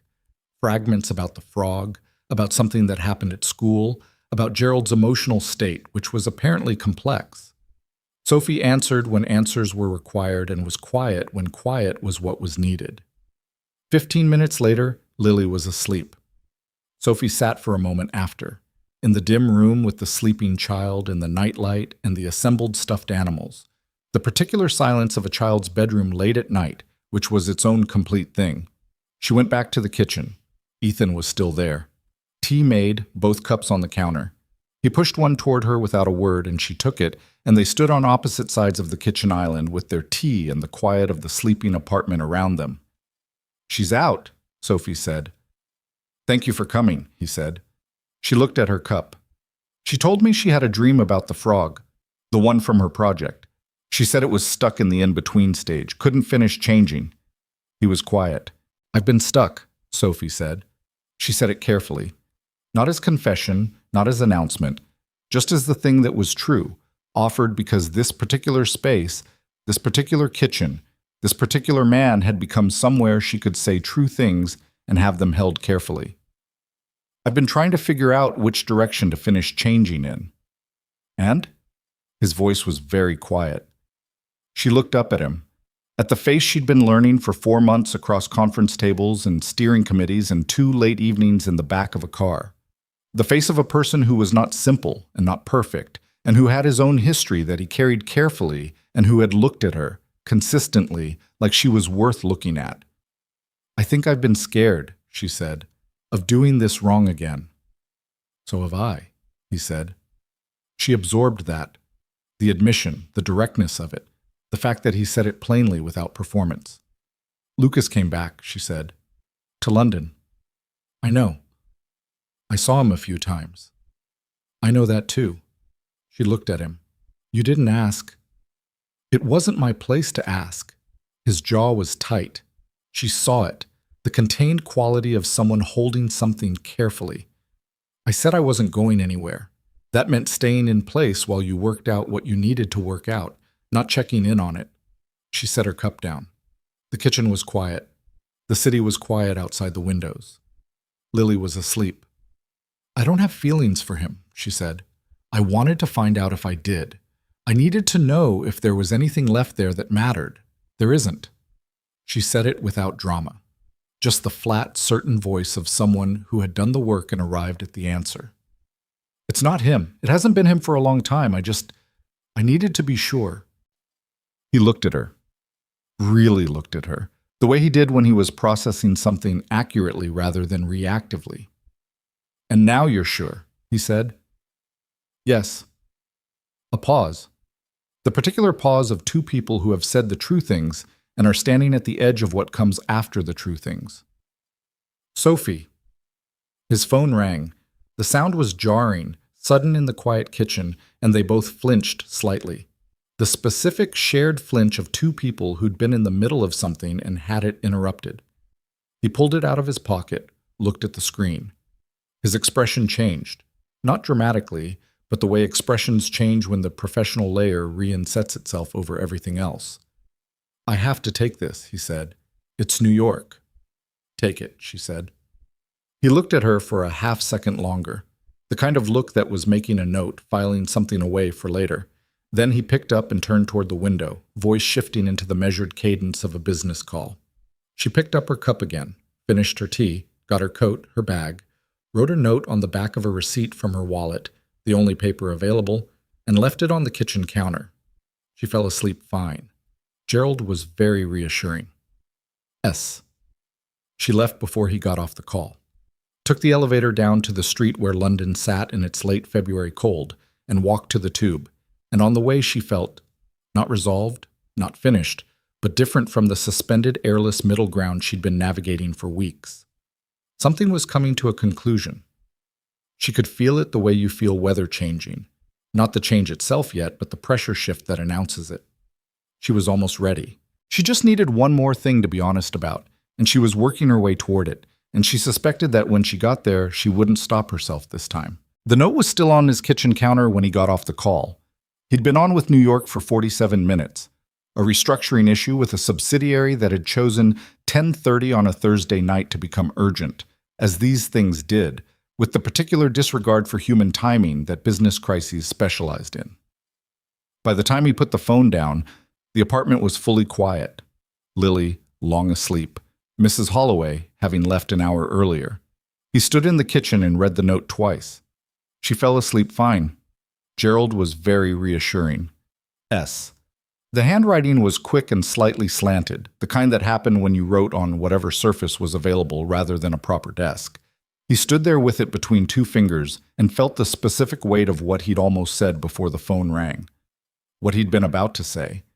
What he'd been standing 3 words away from saying and then hadn't. He put the note in the drawer beside the kitchen counter. Not thrown away. Filed. He went to check on Lily. She was flat on her back, one arm flung sideways, Gerald under her chin.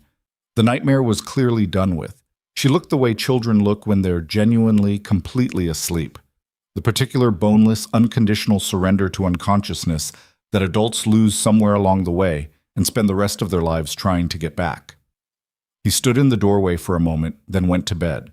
He did not sleep well. The following morning was a Friday, and Fridays at Sterling Global had a particular rhythm.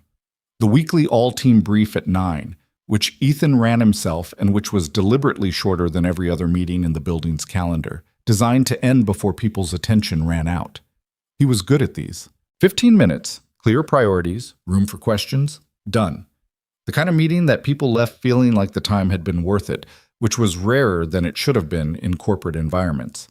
He ran the brief on autopilot. The priorities were clear, the questions were answerable, the 15 minutes held. He was present and professional and completely functional, and also, beneath all of that, operating with the persistent low-grade preoccupation of a man who had been 3 words away from saying something and had not said it, and was now carrying the unsaid thing around like a stone in his shoe. He saw Sophie in the atrium afterward, brief, incidental, the crossing of paths that happened in a large open-plan building. She was with James, walking toward the coffee machine mid-conversation. She glanced up when she saw him.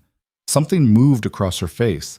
Awareness, acknowledgement, the particular expression of someone who was also carrying last night and had not yet figured out where to set it down. He gave her a small nod, she gave him one back, and they kept moving in their respective directions. Professional, clean, completely adequate. He went to his office and spent the morning on the things his morning was supposed to contain, and spent considerably more mental energy than he wanted to on the things it wasn't. The problem was that he'd let himself say yes, it would matter. He'd said it 3 weeks ago in the corridor and he'd meant it, and he didn't regret saying it, but it had changed the interior architecture of the situation in a way that couldn't be reversed. Before, the unnamed thing between them had existed in a comfortable ambiguity that allowed both of them to function.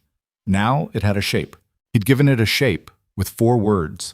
And the shape was sitting in the room every time they were in a room together, and the difference between the before and after was not comfortable at all. He was not a man who generally suffered the consequences of his own honesty with much grace. He found this out again now. At 11:30, his assistant Claire put her head around the door. "Lucas Carter's in the lobby," she said. Ethan looked up from the document on his screen. "Who?" Claire checked her tablet. "He says he's a personal contact of Sophie Bennett's. He doesn't have an appointment. He's asking if she's available. The information arrived with a particular unwelcome clarity. Ethan looked at his screen for a moment, doing nothing visible. "Tell security to let him wait in the ground floor reception," he said. "Then let Sophie know she has a visitor." "Should I?" "That's all, Claire." "Thank you." Claire left. He turned back to his document and read the same sentence 4 times, and then put the document down and looked at the window instead, which was more honest. Lucas Carter in the lobby, coming to her office, which meant he'd looked up where she worked, which wasn't difficult. Sterling Global was not a secret, and Sophie's LinkedIn had been updated. It meant he was still in London, which his 2-week work contract apparently hadn't ended yet or had been extended. And it meant he was not, despite the quiet clarity Sophie had expressed in the kitchen last night. "I don't have feelings for him." Finished trying. Ethan thought about this with the measured objectivity he applied to most problems, and arrived at the conclusion that he was not measured or objective about this at all, which was information. He made himself go back to work. Downstairs, Sophie received the message from Claire with the expression of someone who had been expecting a simpler Friday. "He's in reception," James said from over her shoulder, having apparently received the information via the building's informal intelligence network approximately 30 seconds after Sophie did. "Ground floor." "I know," Sophie said. "Are you going down?" She looked at her screen. The Hartley final campaign document was open, cursor blinking in the middle of a sentence she'd been constructing for 6 minutes. She'd been focused this morning, focused with the specific, deliberate quality of someone using work as a tool for keeping other things at the right distance. "Yes," she said. She went down. Lucas was standing near the reception desk, coat on, looking slightly uncertain in the way people looked when they were in corporate lobbies they hadn't been invited to. The particular low-level exposure of being in someone else's professional territory. He saw her come through the security door, and some of the uncertainty resolved into something that was not quite relief, but was adjacent to it. "I should have texted first," he said, before she could speak. "Yeah," she said. She kept her voice level. Not cold, just clear. "I know, He looked at her, and to his credit there was nothing strategic in it. Just the unshielded expression of a man who was genuinely, plainly, losing something he'd decided he wanted back. "I've been thinking about what you said. The last time we met. That you needed more time." "I did say that. I've been trying to give you that. But my contract ends Monday, and I go back to Birmingham, and He stopped. "I needed to see you before I left. I needed to ask again." She looked at him, at the familiar face that had been part of her life for 2 years, that had been present for things that mattered, that had also been present for the thing that had ended it. The specific, sustained dishonesty that she had replayed enough times to have memorized its shape. She looked for what she'd been looking for across their February meetings. The residual feeling, the pull, the version of wanting that would have told her the 8 months of distance hadn't resolved the thing but only deferred it. She didn't find it.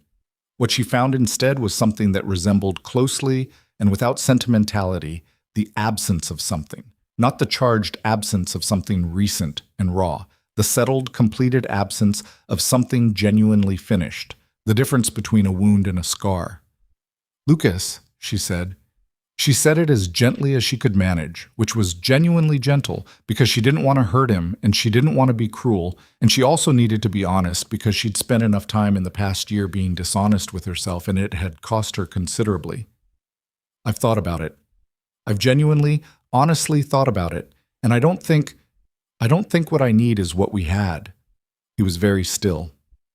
"What we had was real," she said. "Some of it. I know it was. And I'm not angry anymore. I was for a long time and I'm not now. But the version of me that fit with the version of you, I don't think she's who I am anymore." She paused. "I think you coming back helped me figure that out. So in a strange way, I'm grateful for these weeks."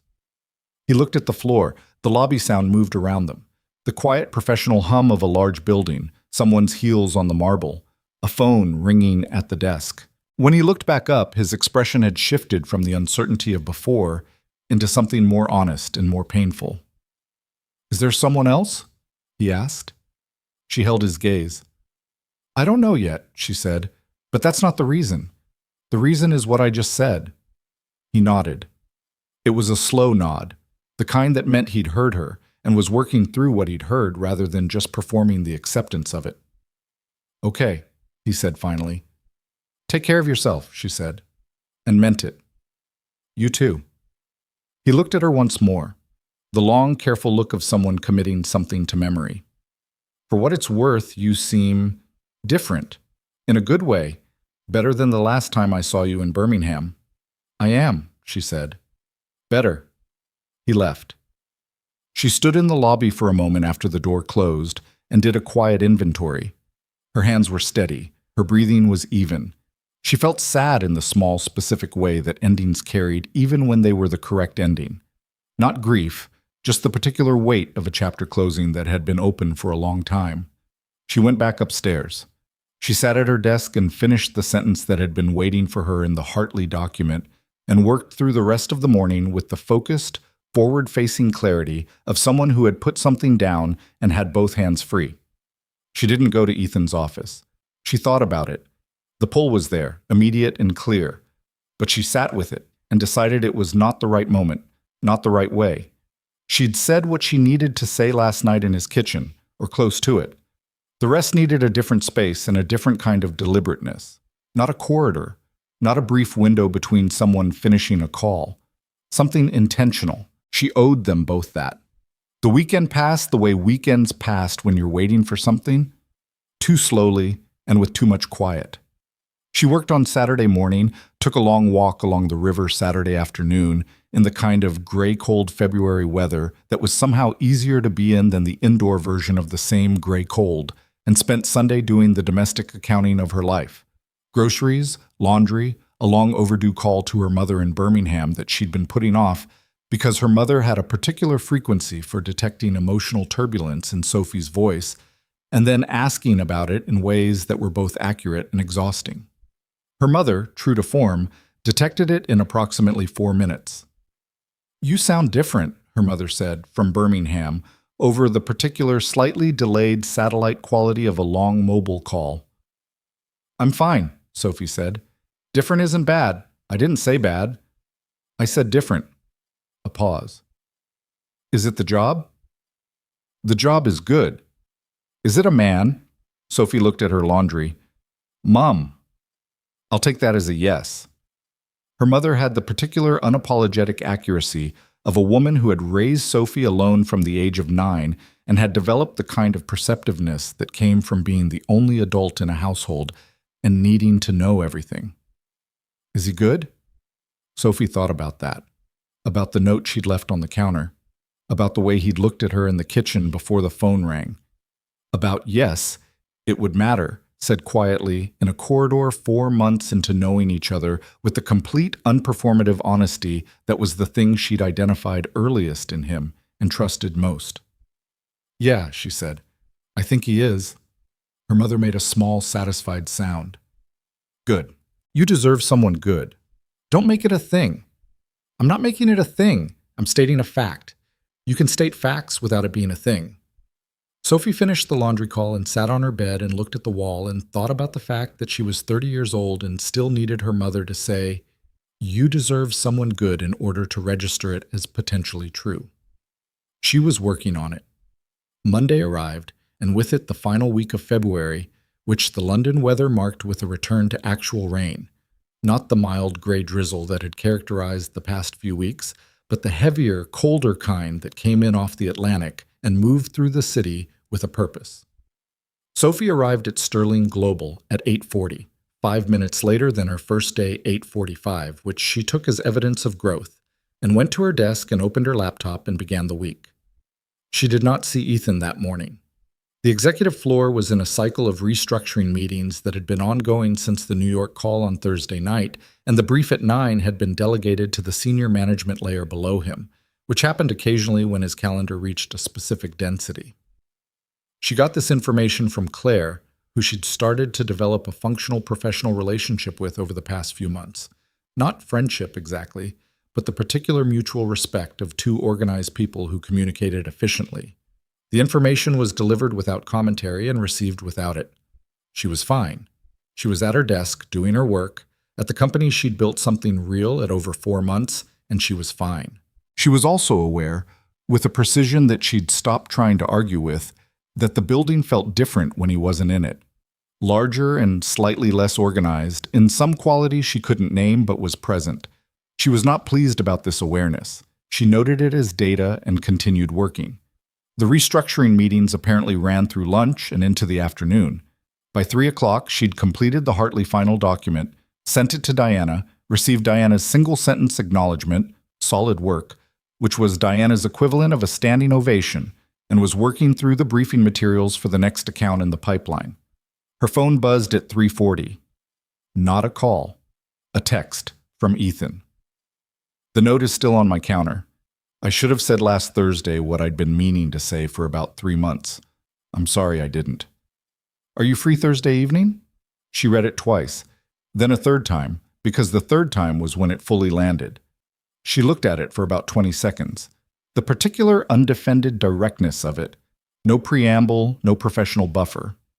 Just the thing, said plainly, with the specific courage of someone who'd decided that the cost of not saying it was higher than the cost of saying it wrong.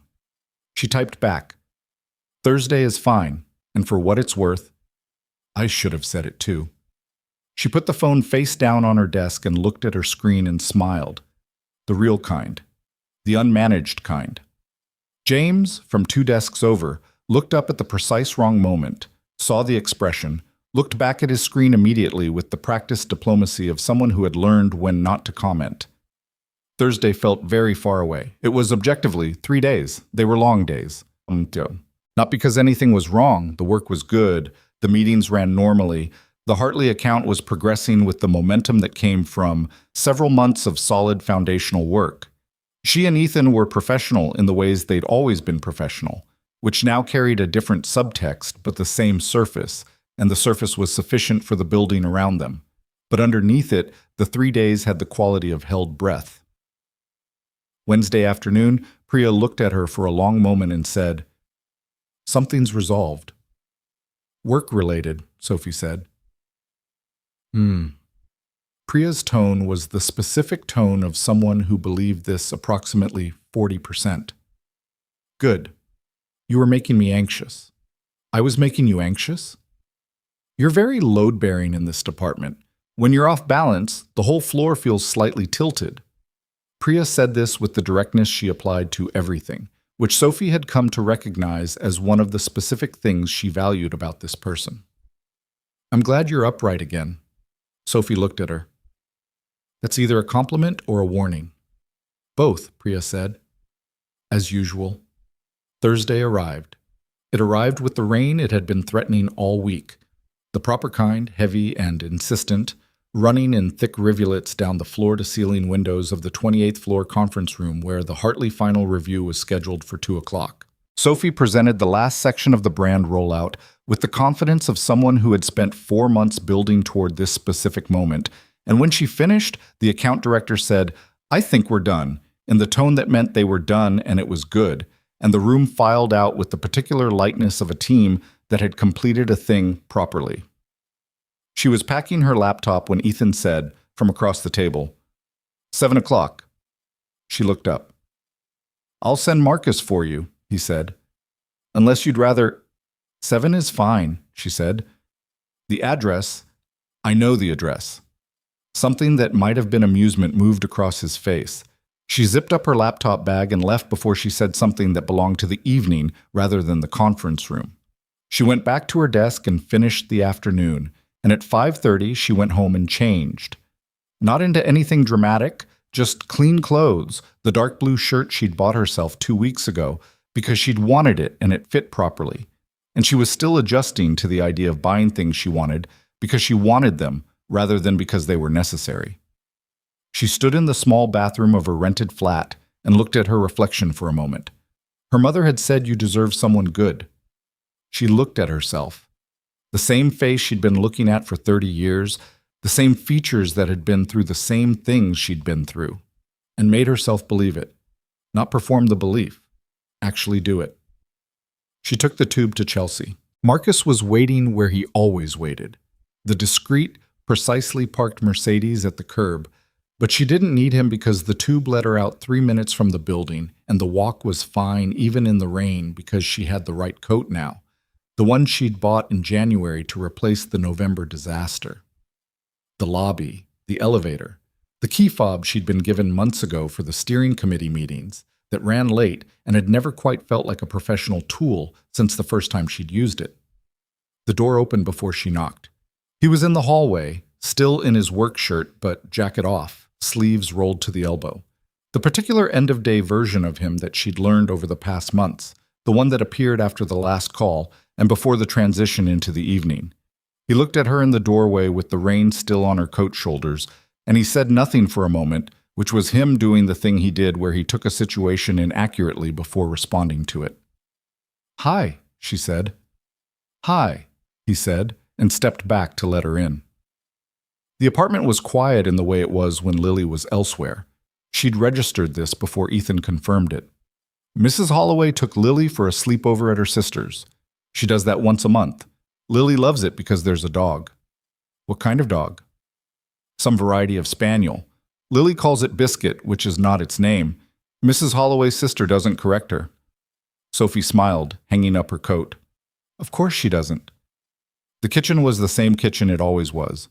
The one where she'd had breakfast the morning after the rain, where she'd sat with Lily and talked about frogs, where she'd drunk tea on Thursday night and left a note and gone. She sat at the island, the same stool she'd used the first morning, and he made tea without asking because he knew by now that she wanted it, and this small, domestic, completely unremarkable act of being known in that ordinary way hit her in a place that she hadn't braced for. He set the cup down in front of her and sat on the other side of the island. They looked at each other. "I've been trying to do this correctly," he said. "I have a list of reasons why the timing was wrong, why I shouldn't have, why it was complicated. They're not bad reasons." "I know," she said, "but I've been using correct reasons to avoid doing something I should have done months ago." "So have I." He looked at his own cup, the small, contained quality that was his default, the held stillness of a man who had learned that most things could be managed if you held still long enough and thought carefully enough. She'd spent months reading him, and she could see now what the stillness was covering, which was not the absence of feeling, but the opposite. "The night in November," he said, "I made a decision in about 4 seconds, to stop the car. I've made faster business decisions with worse information, but that one..." He stopped. "I didn't know what it was then. I thought it was just doing what anyone decent would do." "And now?" she said. "Now I think it was the first time in 4 years that I'd done something entirely on instinct without thinking through the consequences first." He looked at her. "And the consequence was you." The words sat in the kitchen between them, plain and specific. She'd been preparing, on the tube over, for this conversation, or not preparing exactly, but thinking about what she wanted to say and how to say it without either the elaborate caution of the past 4 months or the overcorrection in the other direction. She'd thought about starting with the Lucas situation, with the explanation of where she'd landed, with the responsible summary of how she'd arrived here. She said none of that. "I left the note because I didn't know how to stay," she said. "After you took the call. I would have stayed. I wanted to. But I didn't know yet if I had the right to want that, and so I left instead. And I've been trying to figure out the answer to that question since November." "And?" "I think I've been asking the wrong question," she said. "The right question isn't whether I have the right to want it. It's whether I actually want it." She held his gaze. "And I do." Something in his face changed. Not dramatically. Ethan Sterling didn't do dramatic. But something that had been held very carefully for a very long time let go. And the difference in his expression before and after was the difference between a closed room and an open one. "Lucas came to the office last Friday," she said. "I talked to him in the lobby." "I know." "He asked me again. I said no. I said no because what I told you in the kitchen on Thursday night was true. It's not him. It hasn't been him. I needed to be sure. And now I'm sure." "Did you tell him that?" "Yes, as honestly as I could." She looked at her cup. "He asked if there was someone else." "What did you say?" "I said I didn't know yet." She looked back up. "That was Thursday. It's Monday now. I know more than I did. He looked at her for a long moment. I didn't handle the weeks after correctly, he said. After the corridor, after I said what I said. I pulled back. Professionally correctly, but I pulled back, and I think it looked like you regretted saying it, she said. Yes. Did you? No, he said. I regretted not saying more. She absorbed that. I need you to know something, he said. I'm not... He stopped, and she could see him choosing words with the care he gave to things that mattered. I'm not an easy situation. I have a company and a daughter and a history that I've mostly made peace with, but that is still a part of what I am. I'm not going to pretend that's simple. I know, she said. I have a history too. I know you do. And I'm not pretending any of this is simple. She looked at him directly. But I've spent 8 months avoiding things that weren't simple, and all it got me was a pavement in Notting Hill and a very wet coat. He looked at her for a moment, and then something happened that she'd only seen a few times. The real version of his expression, unpretending, undirected at anything except her. The coat is better now, he said. Much better, she agreed. He stood up from his side of the island. She didn't move. She held very still with her cup of tea and watched him come around to her side, and when he stopped in front of her close enough that she could see the detail of him that she'd been not looking at for 4 months, she set the cup down. Sophie, he said. Yes, she said. Not as a question, not as agreement to a specific proposal. Just yes. Yes to the thing he was about to say, to the thing that had been building since November, to the terrifying and specific reality of a person who had been hurt before deciding to try again with their eyes open because the alternative was staying closed, and she'd tried that, and it wasn't any less painful in the long run. He put one hand against her jaw, careful, unhurried, the quality of someone who had thought about this and was present in the thinking of it, and kissed her. It was not a movie kiss. She'd had movie kisses. The practiced, performed ones that looked right from the outside and felt hollow in the middle. This was not that.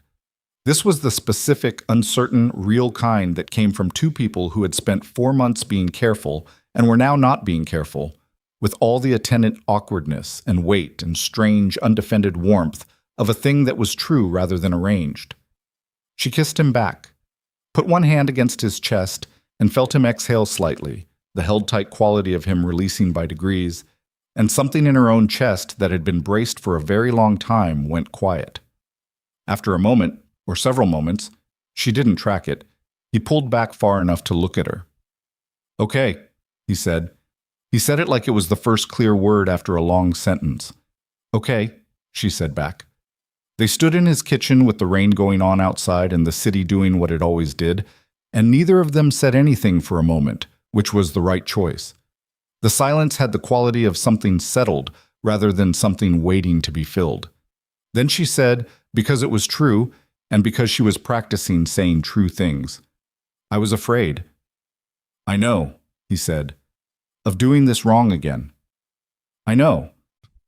His hand was still at her jaw, his thumb tracing the faint scar from the cut above her eyebrow, the one Mrs. Holloway had cleaned on a November night, already faded to nearly nothing. I was afraid too. You didn't show it. I showed it to Lily, he said. She told me I should use my words. Sophie laughed. The real kind, the unmanaged kind, the one that had appeared in the cafe 5 weeks ago and he'd been thinking about since. She laughed and he watched her do it with the expression she'd come to recognize, the one that didn't try to be anything other than what it was. They made dinner. Not anything dramatic, there was pasta and the particular kind of improvised sauce that happened when 2 people opened a refrigerator together and made decisions based on what was available rather than what was planned. The kitchen was louder with 2 people moving in it. He managed the stovetop with the efficiency of someone who'd been cooking for himself and a small child for 4 years. She found the cheese and forgot where she'd put the grater, and found it behind the kettle, where it had no business being. Why is the grater behind the kettle? She asked. Lily, he said without turning around from the stove. How? I've stopped asking. She grated the cheese. They ate at the kitchen island on the same stools they'd used in the morning after the rain 4 months ago, which she didn't mention because it didn't need mentioning. It was already in the room, part of the accumulated texture of the thing they'd been building without fully naming it. He told her about Lily's current phase, which involved a firm conviction that the spaniel at Mrs.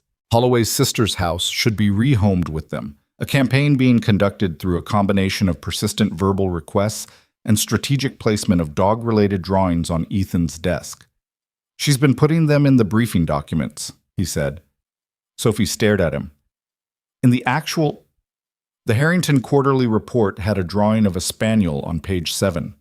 He said it with the flat, exhausted tone of a man who had found this and had experienced multiple simultaneous emotions about it. "Claire found it before it went to the printer." "What did you do?" "I kept it." He paused. "It's in my desk drawer. Don't tell her or it'll escalate." Sophie looked at him. At this man. Serious, controlled, running a company with the precise efficiency of someone who had built it from the serious and controlled application of exceptional intelligence, who kept his daughter's drawings of lobbied for dogs in his desk drawer and had made a note about a biscuit left on a kitchen counter 4 months ago. "You're a good dad," she said. He looked at her. "I'm trying." "No," she said. "You're not trying, you're doing it. There's a difference." He held her gaze for a moment. Something moved through his expression. The same quality she'd seen when she'd said, "You seem better." The quality of a thing landing close and being received rather than deflected. "Thank you," he said quietly. The rain was still going. Outside the penthouse windows, London sat in its wet February dark, the familiar skyline smeared with wet light, the river somewhere beyond it doing its slow, indifferent thing. She'd looked at this city from the pavement up, from a wet side street in November, and it had been enormous and cold and full of the specific hostility of a place that didn't know you. She looked at it now from the 32nd floor, warm, with food and tea, and the smell of someone's cooking still in the air, and it looked different, not smaller, not tamed, just navigable. She was aware, sitting in this kitchen with this man, that nothing was resolved in the clean and final way that things resolved in stories. She had a small rented room with thin walls and a flatmate she barely knew. She had 4 months at a job that was good but early. She had a history that was finished but not forgotten, which was how histories worked. You didn't stop having them, you just stopped letting them make all the decisions. And she had this. Whatever this was, at the start of it, with all the uncertainty that starting things carried. It was enough. More than enough. It was, in fact, the most she'd had in as long as she could accurately remember, and she was old enough to know that was not nothing. He refilled her tea without being asked. She looked at the cup and then at him. "I should probably tell you something," she said. He waited. "The first morning, after the rain, when I told you I was fine." She wrapped both hands around the cup. "I wasn't fine. I was about 12 hours from completely running out of money. My phone was about to lose service because I hadn't paid the bill, and I'd been sleeping in a hostel dorm for a week that was costing almost everything I had left." She looked at him. "I didn't tell you because I didn't want to be more of a situation than I already was." He was quiet for a moment. "The hostel," he said. Not a question. Running it back, recalibrating the full picture of that night with the new information. "Yes. After you left here," he said carefully. "In the cab I called. I went back to it, yes." He looked at her for a long moment. She waited for the pity, the particular patronizing softening that this kind of disclosure sometimes produced that made her feel smaller than the facts. It didn't come. "You were 24 hours from an interview that would change everything," he said, "and you still came in on Monday with that framework." "I needed the job," she said, badly enough that being impressive wasn't optional. He was quiet for a moment more, and then something in his expression resolved into something that was not pity and not admiration exactly. More like recognition. The way you looked at someone when you'd understood them incompletely and the complete version had just arrived. "The bag," he said, "in the rain. You never let go of it. Everything I had was in it." "I know," he said. "I think I knew then. I just didn't know how completely." She looked at him, at the man who had stopped a car on a side street in the rain, because it was what any decent person would do and hadn't asked for an explanation, who had made cereal in the morning and called a cab and said you got it on your own and meant it, who had said yes, it would matter in a corridor at 7 p.m. with his briefing document still in his hand. The first morning, she said. When I left. I almost didn't. He looked at her. Leave, she said. I almost didn't leave. I stood in the hallway with my bag and I thought, she stopped. I thought, this is somewhere I could stay. Not because it was luxurious or comfortable or any of those things, because it felt, she searched for the word that wasn't sentimental and wasn't insufficient. Safe, she said, in a specific way, not just physically. He set down his cup. He reached across the island, not dramatically, not the practiced reach she'd always disliked. Just his hand, flat on the counter between them. She put her hand over it. You can stay, he said. Tonight, if you want. The guest suite is yours. No strings, same as the first time. Just, you don't have to go back to, The walls are actually fine, she said. I've got used to them. Sophie. I know. She squeezed his hand once. I know. She looked at him, this man who was asking her to stay in the careful, specific language of someone who understood what they were asking. Ask me again in a month. He looked at her for a moment, and then the corner of his mouth moved. The controlled, almost smile she'd cataloged over 4 months of conference tables and corridors. A month? He said. Give or take? Okay. She stayed until 11. They talked. About the company, about Lily's dog campaigns and its likely outcome. About Birmingham and the specific texture of growing up somewhere that was not designed for the ambitions you had. About Clara in the careful, honest way he'd begun to talk about her. Not often, not with the preserved grief of someone who hadn't moved, but with the settled love of someone who had carried something and learned to carry it without it being the only thing they were carrying. When Marcus came at 11, she got her coat. He walked her to the elevator, both of them standing at the door for a moment with the quiet of a building where a child was asleep and the rain had finally, after weeks, begun to ease. He kissed her again at the elevator, shorter this time. Just the thing itself, said plainly, without the weight of 4 months of not saying it behind it. Thursday, she said. Thursday, he said. She got in the elevator. The doors closed. She rode down through the quiet floors of the building where she worked, where she'd built something real over the past 4 months, past the 24th floor where her desk was, past the lobby where she'd signed new hire paperwork on a Monday morning with a pen she'd brought herself. Outside, the rain had stopped. The street was wet and reflective and cold, and London sat around her in its enormous and different way, and she walked to the tube feeling the particular, undefended warmth of someone who had been honest about what they wanted and had not been wrong to want it. She was not done being afraid. She suspected she would be afraid again, at intervals, for reasons she couldn't predict. That was the nature of starting things when you'd been hurt. The fear didn't disappear, it just stopped being the primary thing. Something else became the primary thing instead. She went home, made tea in the small kitchen she shared with flatmates she barely saw, sat on the edge of her bed in the room with the thin walls and the unreliable heating and looked at the wall for a moment, doing the honest accounting of the evening. Her phone buzzed. A text from Ethan. The grater is still behind the kettle. I have no explanation. She smiled. Typed back, I think Lily put it there on purpose. She's running experiments. A pause. Then, that's exactly what she's doing. I'm going to pretend I don't see it. That's probably right. Good night, Sophie. She set the phone on the nightstand, turned off the light, lay in the dark with the thin walls and the sound of the city outside, and the particular, settling quiet of a person who had stopped waiting for the other shoe to drop long enough to let something good simply be good. Outside, London went on. Somewhere across it, on the 32nd floor, a man sat at his kitchen counter for a moment before going to bed and took a note out of a drawer and read it once and put it back. It was enough. For now, it was more than enough. March came in quietly. Not the dramatic seasonal shift that people talked about, spring arriving like an announcement, winter conceding with grace.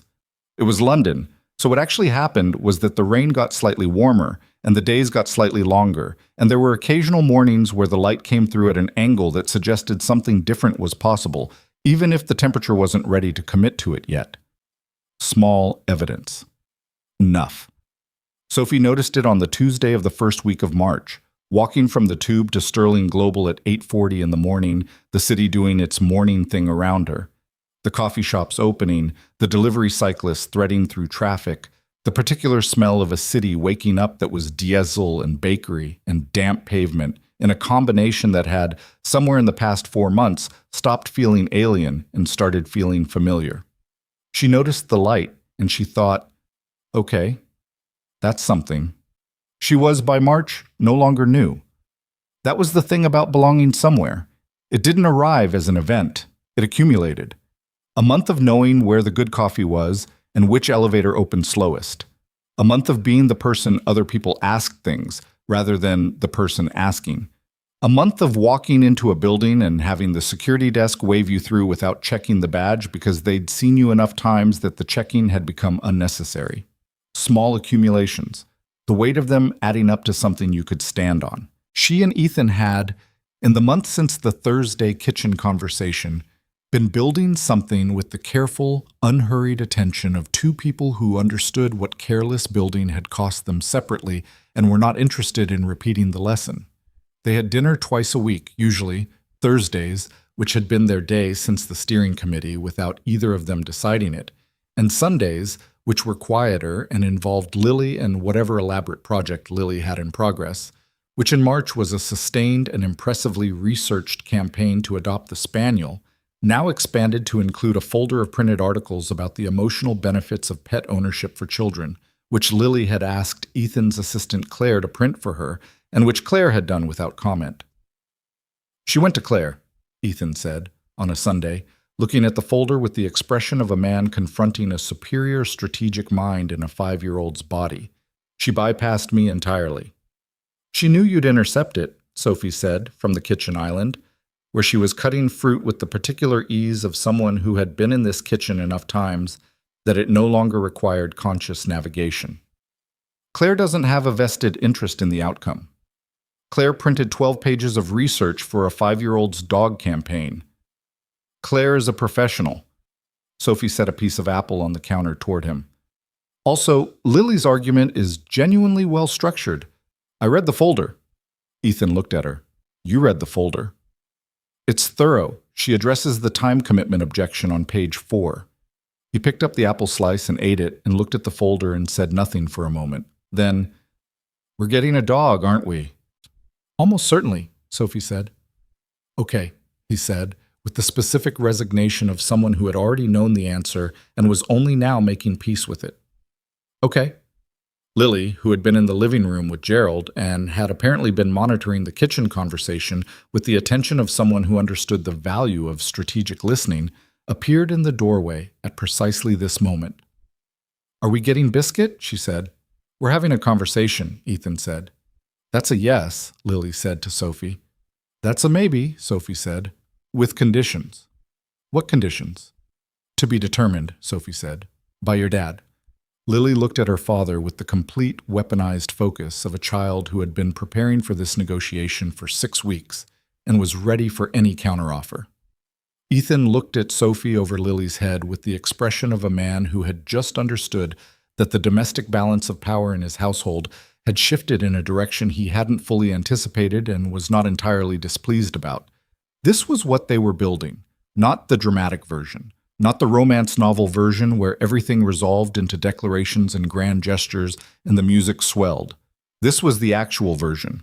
Fruit on the counter and a dog campaign folder and a 5-year-old who had started coming to Sophie for tactical support and a man who had learned to say okay to things he hadn't planned because the person suggesting them had earned his trust in a specific demonstrated way that planning couldn't replicate.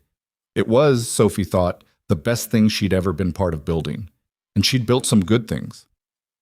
At Sterling Global, March brought the Hartley campaign launch. The brand rollout that had been in development since Sophie's second week at the company, the one that had started with a framework she'd built on a weekend because the brief had been wrong, and she'd known it was wrong, went live across 4 European markets on the 14th of March, with the particular combination of controlled chaos and careful execution that large campaign launches produced. Sophie was in the operations room when the first day numbers came in. She was sitting between James and Priya, all three of them with laptops and cold coffee, and the specific tense energy of people waiting to find out whether months of work had landed. The screens showed the real-time analytics feeds, engagement, click-through, the early sentiment signals that told you in the first hours whether you'd gotten the tone right. They'd gotten it right. The numbers moved in the right direction from the first hour and kept moving. By 3 in the afternoon, the account director was on the phone with the Hartley Group's European head, who had questions that were the good kind, the kind that came from wanting to understand something that was working rather than fix something that wasn't. By 5 o'clock, Ethan had sent a company-wide message that was characteristically short. 2 sentences acknowledging the launch and the team behind it, no hyperbole, no corporate performance, and Sophie had read it at her desk and felt the particular grounded satisfaction of work that had gone where it was aimed. Priya appeared at her desk at 5:15 with 2 cups of coffee, the decent kind, from the ground floor cafe rather than the machine, and set one in front of Sophie without ceremony. "Your framework," Priya said, "from November. That's what this was built on." "It was a team campaign," Sophie said. "Don't do that." Priya sat on the corner of the desk. "Don't minimize it. The positioning was yours. The consumer insight was yours. The rest of us built on top of it." She picked up her own cup. "Take credit for your work. It's a skill like any other, and you need to practice it." Sophie looked at her. Priya had been, over 5 months, the specific kind of colleague that Sophie had not expected to find. Not a friend in the way that word implied ease and history, but something functionally important. The kind of person who told you the truth about your blind spots without cruelty and expected the same in return. "Thank you," Sophie said, "for the coffee and the lecture." "The lecture was free," Priya said. "The coffee was £1.80 and I'm expensing it." Sophie smiled, drank the coffee, looked at the screen where the Hartley numbers were still moving in the right direction. She thought about the woman who had sat in this building's lobby in November, filling out new hire paperwork with her own pen because the desk pen had run out of ink, wearing a green blazer that was clean but not new, holding herself with the particular upright determination of someone who was terrified and was not going to let the terror be visible. That woman had walked into this building with everything she owned in a duffel bag at a hostel 2 miles away and an interview that she needed to not just pass but win, and she'd won it on the strength of work that was genuinely good because that was all she had. She was still that woman. She wanted to be clear with herself about that. She hadn't become someone else. The circumstances had changed. The ground was more stable. The coat was better. But the person underneath was the same person who'd been making things work out of not enough for most of her adult life. And that person deserved some credit for still being here and still being good at this. She gave herself the credit. It felt like practice, like Priya said. But it felt like the right kind. Ethan found her in the operations room at 6, when most of the team had cleared out to go celebrate at the pub 2 streets over. The informal, loud, beer and relief version of a launch party that happened spontaneously at the end of successful campaign days. He stood in the doorway, jacket on, the end-of-day version of him that she knew well now, and said, "You're not at the pub." "I was finishing the day 1 summary," she said, "for the client report." "That can wait until tomorrow." "I know. I wanted to finish it." He looked at her for a moment, the particular look she'd come to recognize as him seeing her accurately rather than seeing what he expected to see. "Come get dinner," he said. "Not the pub. Somewhere quiet." "Lily, Mrs. Holloway, she's staying late." Sophie looked at the screen. The summary was 90% done. She saved it, closed the laptop. "Okay," she said. They went to a small Italian place near the river. Not expensive, not designed to impress, just good and warm, and the kind of place where the tables were close enough together that the conversations of other people became a comfortable ambient noise. They ordered wine, which Sophie drank slowly, because wine on an almost empty day of sustained adrenaline required attention, and pasta, and talked about the launch and then about things that weren't the launch because the launch was done, and tomorrow was for analyzing it. He told her about the acquisition that had been running since January, a smaller creative agency that Sterling Global had been in conversation with, which he'd been careful not to mention at work because the conversations were confidential and the outcome uncertain. It had closed that afternoon, he said, which was part of why his day had been in parallel with hers. 2 things, finishing simultaneously on the same March afternoon. What kind of agency? She asked. Brand and digital. They're good, particularly strong in the southern European markets, which is exactly where we've been thin. He turned his wine glass on the table, the habit of a man thinking while his hands found something to do. I want to integrate them carefully, not swallow them. The work is good because of how they operate, and changing how they operate to match Sterling's model would defeat the purpose. You're going to let them stay distinct, she said, as much as possible. Yes. She looked at him, at the man who ran a company with the precise, exacting intelligence that had built it and kept it exceptional, and who was also the man who kept a child's drawing of a lobbied-for dog in his desk drawer and had learned over 4 years of solo parenthood when to control things and when to leave them alone to be what they were. You're good at this, she said. He looked up. At what? Knowing what to hold tightly and what to let be. She meant the company. She also meant the other things. And they both knew she meant both. He held her gaze for a moment. I'm learning, he said, later than I should have. But learning. She reached across the table and put her hand over his. Not dramatically. Just the thing itself. The simple physical fact of contact that still, after a month of it, carried the slight electricity of something chosen rather than assumed. Same, she said. They walked back along the river afterward, the Thames doing its gray-brown, tidal, enormous thing beside them, the lights of the bridges reflecting on the water, London moving around them in its evening mode. She was in the coat she'd bought in January, the good one, and the cold was the kind of cold that was present but manageable, the March version that knew it was losing ground to something warmer. He took her hand at some point on the walk, without comment, without ceremony. She let him, without comment, without ceremony. They walked like that for 20 minutes, two people who had been through enough to know that the uncomplicated moments were the ones you held on to and held on. The month that followed was not uncomplicated. She'd been too experienced with the real version of life to expect uncomplicated. The complications came in the ordinary shapes, a week where the post-launch pressure on the creative team hit a density that made everyone irritable, and the office ran on bad coffee and shorter tempers.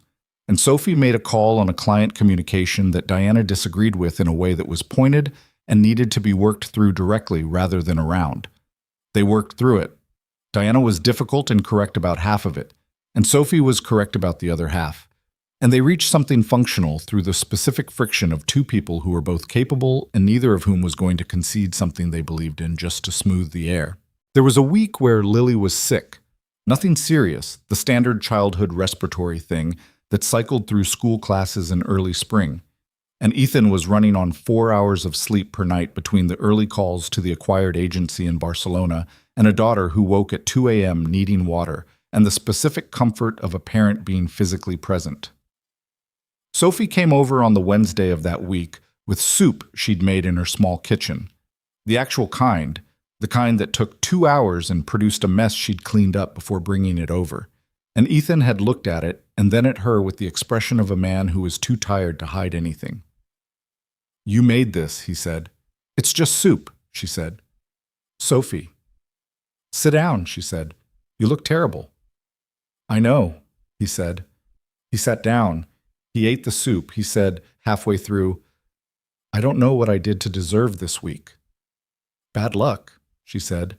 Sick kids and Barcelona conference calls are just bad luck. It's not a judgment. I know, he said. It just... He stopped, rubbed his face with one hand. Some weeks I feel like I'm barely holding it together, and I'm supposed to. I'm supposed to have this handled. The company, Lily, everything. She looked at him across the kitchen island, at the controlled, capable, perpetually measured man who was, in the unglamorous reality of a Wednesday evening with a sick child and inadequate sleep, just a person who was tired and trying. You don't have to have it all handled, she said. That's not what handled means. Then what does it mean? She thought about it. Continuing, she said. That's all. Just continuing. Showing up the next day. Making the soup or letting someone bring you soup. Doing the next thing. She looked at him. You've been doing that for 4 years. Alone. That's not barely holding together. That's holding together. He was quiet for a moment. "You're good at this," he said. "At saying the true thing." "I've had to practice," she said. "I spent a long time not doing it." Lily appeared in the kitchen doorway in her pajamas, at that moment, pale, slightly glassy, one hand holding Gerald by the ear with the grip of someone whose stuffed animal was performing essential structural support. "Sophie," she said, with the specific registered satisfaction of a sick child locating a preferred person. "Hey, you." Sophie was off the stool before she'd thought about it. She crossed the kitchen and crouched down to Lily's level and put one hand to her forehead. Still warm, not alarmingly so, the tail end of a fever rather than the height of one. "How are you feeling?" "Bad," Lily said, with the honest simplicity of a child who had not yet learned to say fine when she wasn't. "My throat hurts." "I know, come on." Sophie took her hand. "Let's get you back to bed." She took Lily back to her room, settled her in, got her water, sat on the edge of the bed while Lily talked in the wandering, slightly delirious way of feverish children, about school, about Biscuit the Spaniel, about a song she'd heard somewhere that she couldn't remember the words to but could hum. Sophie listened to all of it, answered when answers were wanted, and sat with the quiet when Lily finally drifted back towards sleep. Standing in the doorway of Lily's room, she looked at this small person in the nightlight's glow. The hedgehog pajamas, the assembled stuffed animals, Gerald in his position of highest authority, and felt something move through her that was so specific and so large that she stood still with it for a moment, just feeling it. She hadn't planned to love Lily.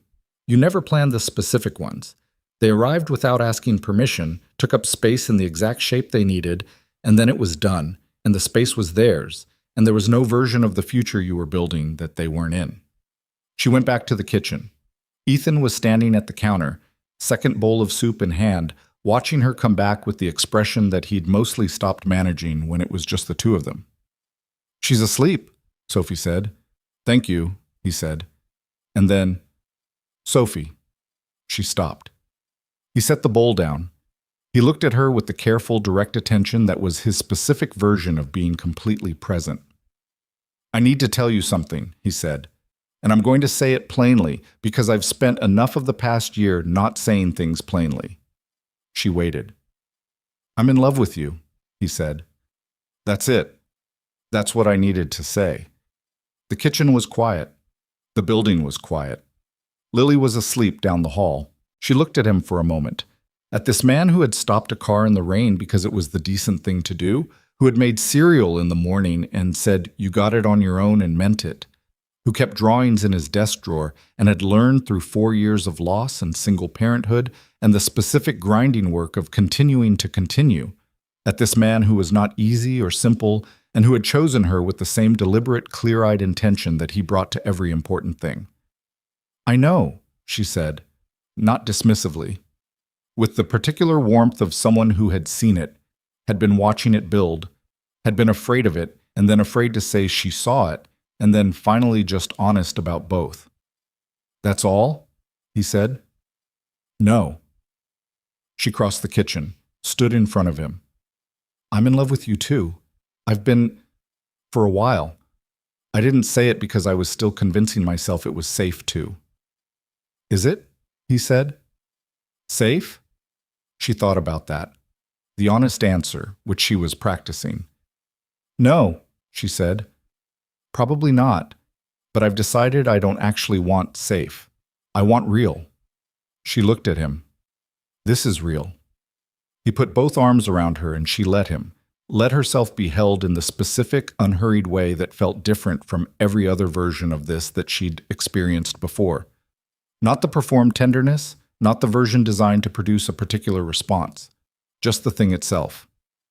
Two people standing in a kitchen on a Wednesday night with a sick child down the hall and soup on the counter and the rain starting again outside, holding on. She cried, briefly. Not from sadness, from the specific, undignified relief of a thing that had been held tightly for a long time, finally being let go. She was not entirely pleased about the crying, because she was a person who preferred to experience emotions without providing a visual demonstration of them, but it happened anyway, and he didn't make it into something, which was exactly right. "Sorry," she said into his shoulder. "Don't be," he said. "I'm not a crier." I know. This is Sophie. His voice was quiet. Just let it be. She let it be. By April, the question of the dog had been formally resolved in Lily's favor. Not Biscuit, Mrs. Holloway's sister had formed an attachment that rendered rehoming genuinely unkind. But a dog of similar type from a rescue organization that Lily had also located and presented in the folder, which turned out to contain more research than anyone had initially appreciated. The dog was a 2-year-old Cocker Spaniel mix named something unpronounceable by the rescue that Lily renamed Fletcher within approximately 40 seconds of meeting him, with the authority of someone who had been thinking about this for months and was prepared. Fletcher turned out to have a specific, immediate, and irrevocable attachment to Sophie, which Lily accepted with good grace and which Ethan found quietly hilarious. "He follows you," Ethan said, watching Fletcher arrange himself across Sophie's feet on the kitchen floor on a Sunday morning. "I know," Sophie said. She looked down at the dog. "I didn't do anything." "You gave him the corner of your toast." "That was one time." "Dogs remember everything," Lily said from the table where she was drawing. "Gerald told me." "Gerald told you," Ethan said. "Gerald has excellent instincts," Sophie said, at the same moment. And she and Lily looked at each other, and Lily's face split into the full, unguarded grin of a child who was completely, uncomplicatedly happy. And Sophie felt the warmth of it land somewhere so specific and so central that it would have been frightening if it weren't so clearly right. This was the thing nobody told you about building a life with someone. Not the person you chose, but the entirety of what they came with. The people, the routines, the history, and the habits. The dog that sat on your feet. The small person with her mother's eyes who said true things in the language of 5-year-olds and called her stuffed rabbit's intuitions as evidence and had chosen Sophie without reservation from the first morning in the kitchen. The way children chose, completely. Without the protective qualifications that adults spent years developing and then spent more years trying to unlearn. Lily had never needed to unlearn it. She'd just looked at Sophie across the kitchen island on a November morning and decided, and that had been that. In May, Sophie moved out of the flat with the thin walls. She was clear with herself about what this meant and what it didn't mean. It didn't mean moving into the Chelsea penthouse. That conversation was ongoing and unhurried, and they were taking it at the pace it deserved, which was not the pace of urgency or the pace of romantic momentum, but the pace of two people who understood that the physical logistics of combining lives was one of the more honest tests of whether you actually wanted to combine them. She moved into a 1-bedroom flat in Bermondsey, her own, properly, the first she'd had by herself in years, better than the rented room, hers in the real sense. She had it painted the particular shade of warm white that she'd been thinking about since she'd first seen it in a design reference 3 years ago and filed it under Someday. Someday had arrived. She called her mother on the day she got the keys. 1 bedroom, her mother said, in London, in Bermondsey. Is that nice? It's getting nicer, Sophie said. Good bones. Her mother made the small, careful sound that meant she was doing calculations Sophie couldn't see. And the man? Still there? And still good? Sophie stood in the empty flat, paint drying on the walls, afternoon light coming through the windows that looked onto a courtyard where someone had planted a small garden that was doing its April best. She thought about the soup she'd made on a Wednesday night. About I'm in love with you, said plainly across a kitchen counter, because they'd both agreed plain was better. About Fletcher on her feet and Lily's unguarded grin and the note she still had somewhere, folded into the pocket of her November coat. Gerald was very reassuring. Yeah, she said. Still good. Her mother made the satisfied sound that didn't require elaboration. You sound different, her mother said. Better different. The good kind. You said that in February. It's more true now, her mother said. February was early. This is settled. Sophie looked at the light on the wall, at the space that was hers, that she'd worked for, that represented the accumulated evidence of 5 months of going in the right direction consistently enough that the direction had started to feel like a place. Yeah, she said, it is. In June, the Hartley campaign was shortlisted for 2 industry awards. The shortlisting named the creative team, which included Sophie's name in the second position after the creative director. which was accurate, and which Priya pointed out with the specific satisfaction of someone whose ongoing campaign for proper attribution had borne fruit. Sophie was in the conference room when Ethan told the team, a brief, characteristically understated announcement that ended with, "The work speaks for itself, and so does the team that made it." She was sitting 3 seats down from him, and she did not look at him directly when he said it, and he did not look at her, and both of them were doing exactly the right thing by the professional space they were still careful about. She found a text from him on her phone afterward. "Congratulations. Told you in November it wasn't a long shot." She typed back, "You said you knew how I handled myself. That's different from knowing the work." "I knew both," he replied. "I just didn't say both." She smiled at her phone in the stairwell where nobody could see it and then went back to her desk. The award shortlisting triggered a conversation about the next cycle of campaigns.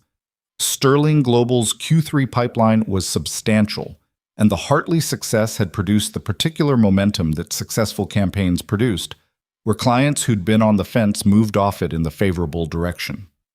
Diana called Sophie into her office in the second week of June and offered her a senior creative lead role, not a promotion exactly, more an acknowledgement of what had already organically become true over the past 7 months. New title, new rate, new scope. Sophie sat across from Diana and let her finish the full offer before saying anything. "Can I ask you something?" Sophie said. Diana waited. "When you put me into the Hartley steering committee," Sophie said, "that was month 3. I was still technically on probationary period." "Yes," Diana said. "Was that your call or his?" Diana looked at her with the precise, unreadable expression she deployed when she was deciding how much to say. "It was mine," she said finally. "He mentioned your name once, in passing, as worth watching. The steering committee was my decision." Sophie absorbed this. The distinction mattered to her, had always mattered, from the first morning when he told her you got it on your own. The work had to be the work. The relationship, the thing that was also real and also important, could not be what moved the professional pieces. She'd been watching for the line carefully since November and she hadn't seen it crossed, but she'd needed to ask. "Thank you," she said, "for telling me." "The role is yours because the work is yours," Diana said, in the tone of someone who was also aware of the line and had no interest in its being blurred. "That's all." "That's all I needed to know," Sophie said. She accepted the role. She told Ethan that evening that, not as a report to her employer, but as a person telling someone they loved about something good that had happened. They were in her new flat, which he'd been in 4 times now, and which had, incrementally, begun to acquire the small evidence of dual occupancy. A jacket over a chair, a coffee mug he'd claimed by repeated use, Fletcher's lead on the hook by the door because Fletcher had, somewhere in the past month, begun to travel between the 2 households with the equanimity of an animal who had assessed both situations and found them satisfactory. "Diana made the steering committee call herself," she said. "I checked." He looked at her. "I know she did."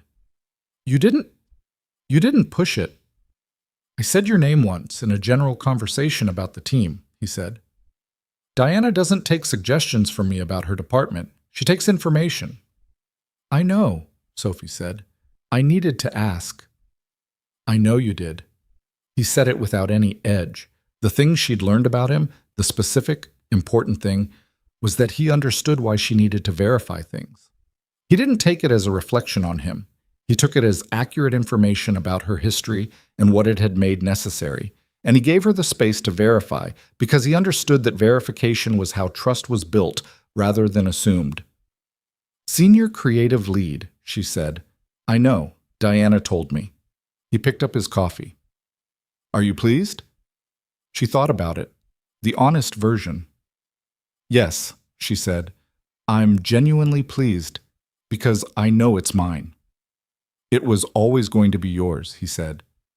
The question was just timing. She looked at him across the small table in her Bermondsey flat, in the warm light of a June evening, London doing its summer thing outside the windows. Longer days, the particular almost warmth of an English summer that refused to fully commit, but was trying.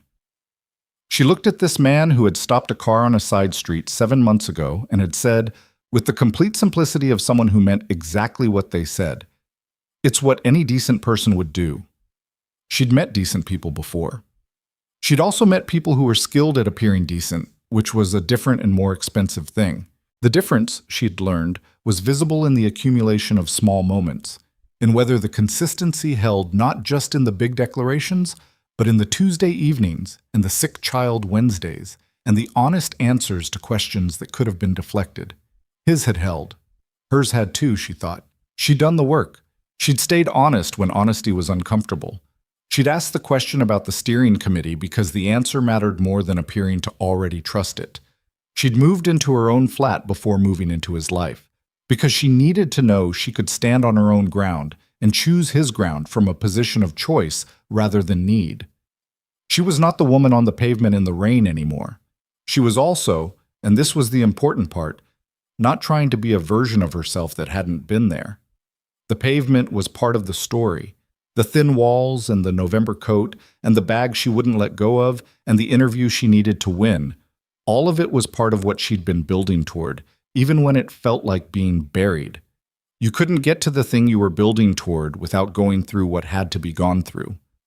That was the unromantic, inconvenient, completely true version of it. Lily turned 6 in July. The party was held in the Penthouse, Lily's specific request, citing the roof terrace and its skyline view as essential to her birthday vision. A vision she had presented to Ethan in early June with the project management confidence of someone who had watched adults run meetings for her entire conscious life and had absorbed the methodology. Sophie had helped with the planning, which mostly meant sitting with Lily on weekend mornings and listening to the plan evolve with the supportive attention of someone who understood that the point was not to produce a perfect party, but to let Lily produce her party. She'd offered 3 concrete suggestions: the cake design, the activity station, and a very specific playlist of songs Lily liked that Sophie had compiled over 6 months of paying attention, and had held all 3 opinions lightly enough that when Lily changed her mind about 2 of them, she changed with her without fuss. The day of the party, Sophie arrived at 9 in the morning with Fletcher on his lead and the cake she'd collected from the bakery, and the day went the way days went when children were in charge of the occasion, with the particular chaotic joy of something that wasn't organized enough to be managed, but was held together by the energy of everyone present wanting it to go well. Midday, in the brief window between the outdoor games and the food, Sophie found herself standing at the edge of the terrace with a glass of water, looking out over London. The city in July was different, warmer, the Thames catching light, the buildings less oppressive than in winter. It was the same skyline she'd seen from the tube window in November when she'd arrived, the same city that had felt enormous and hostile and designed for people who already knew where they were going. It didn't feel like that anymore. It felt, in the specific and unguarded way of something true, like home. Not because it had become easier. London didn't become easier. It became familiar, which was different. Because she had made it hers. Because the familiar had accumulated until it outweighed the strange. Because she had shown up every day, done the work, told the truth, chosen the people worth choosing, and built something out of it. Ethan came to stand beside her. He had a glass of juice, the children's party variety, because Lily had distributed the juice cups with the impartial authority of a small event coordinator, and he'd accepted his without complaint. He stood close enough that their shoulders were almost touching, looking out over the same city. "You okay?" he said. "Better than okay," she said. He looked at her profile for a moment. She could feel him looking in the way she'd learned to feel it. Not surveillance, not assessment, just attention. The particular quality of being seen by someone who was looking because they wanted to, not because they needed something from the looking. "She asked me something this morning," he said. Sophie turned to look at him. "She asked if you were going to live with us." His voice was measured, but the measurement was deliberate, covering the quality of someone saying a significant thing carefully. "I told her that was a conversation for later. She said that was a yes." Sophie looked at him. "She's not wrong," she said quietly. He held her gaze. "No," he said. "She's not." They looked at each other in the July sunlight, with the party going on behind them and the city below, and the 7 months of distance traveled between November rain and this particular moment on a terrace in summer, and neither of them said the specific thing that the moment contained because the moment contained it well enough on its own and didn't need to be spoken to be real. "Ask me in September," she said. "September," he said. "Give the flat until September. It was important to have it." "I know," he said. "I know it was." "Well, after September," he said. She stopped, looked out at London. "After September, I think the answer is yes." He was quiet for a moment, and then he turned back to look at the party. At Lily, currently in the middle of a game that appeared to involve Fletcher and a considerable amount of lateral movement, laughing in the complete consuming way of a child who was exactly where she wanted to be. "She's going to be unbearable about being right," he said. "She'll earn it," Sophie said. "Yes," he said, "she will." Fletcher, from across the terrace, located Sophie by some sixth sense mechanism and crossed to her at a trot, arranging himself across her feet with the settled finality of an animal who had made a permanent decision. Lily followed, slightly breathless, and took Sophie's hand without asking. The practiced, unconscious gesture of someone for whom the hand was already a known quantity, already claimed, already familiar. The three of them stood at the edge of the terrace, looking out over the city, and Ethan moved to stand on Lily's other side, and they were four, counting Fletcher, who had strong feelings about being counted, in the warm July afternoon with London laid out below them.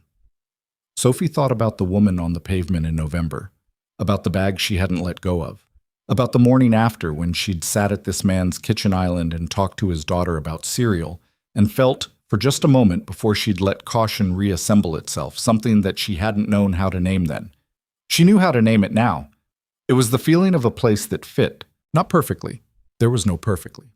And she'd stopped wanting perfectly, because perfectly was a story, and she was living in the real version, with its complications and sick Wednesdays and dogs on her feet, and professional conversations that required navigating carefully, and a heart that was still, even now, doing the ongoing work of trusting what it found trustworthy.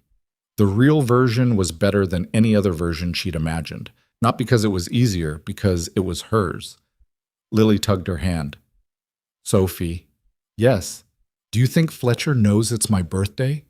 Sophie looked down at the dog, who was sitting on her feet with the regal indifference of an animal who is aware of most things and selectively responsive to all of them. "I think Fletcher knows everything," she said. "He just doesn't tell us." Lily considered this with the full seriousness it deserved. Then, satisfied, "Like Gerald." "Exactly like Gerald," Sophie said. Lily nodded, leaned into Sophie's side with the unself-conscious weight of someone completely comfortable in where they were leaning, and turned back to watch the city. The afternoon held them. The summer held them. London, enormous and imperfect and entirely itself, stretched out to the horizon in every direction, full of 10,000 stories running simultaneously in its streets, love and loss, and people finding each other and losing each other and starting over and trying again, the whole ongoing, unresolved human thing. In one of those stories, a woman who had arrived on a rainy night with everything she owned in a bag was standing in the sun on a terrace, holding a 6-year-old's hand, her shoulder against the arm of a man who had stopped a car because it was the decent thing to do. No story ended cleanly. She knew that. There would be difficult weeks and disagreements that needed working through, and mornings where the patience ran thin, and evenings where the old fear surfaced briefly before being recognized for what it was. There would be the ongoing work of two imperfect people choosing each other across the ordinary and extraordinary demands of daily life, which was the only version of this that was real. She was ready for that version. She had, in some ways, been building toward it her whole life. Through the wrong turns and the betrayals and the pavement in November and the hostel and the borrowed pen at the reception desk. All of it had been, without her knowing it, practice. For this, for here, for choosing to stay.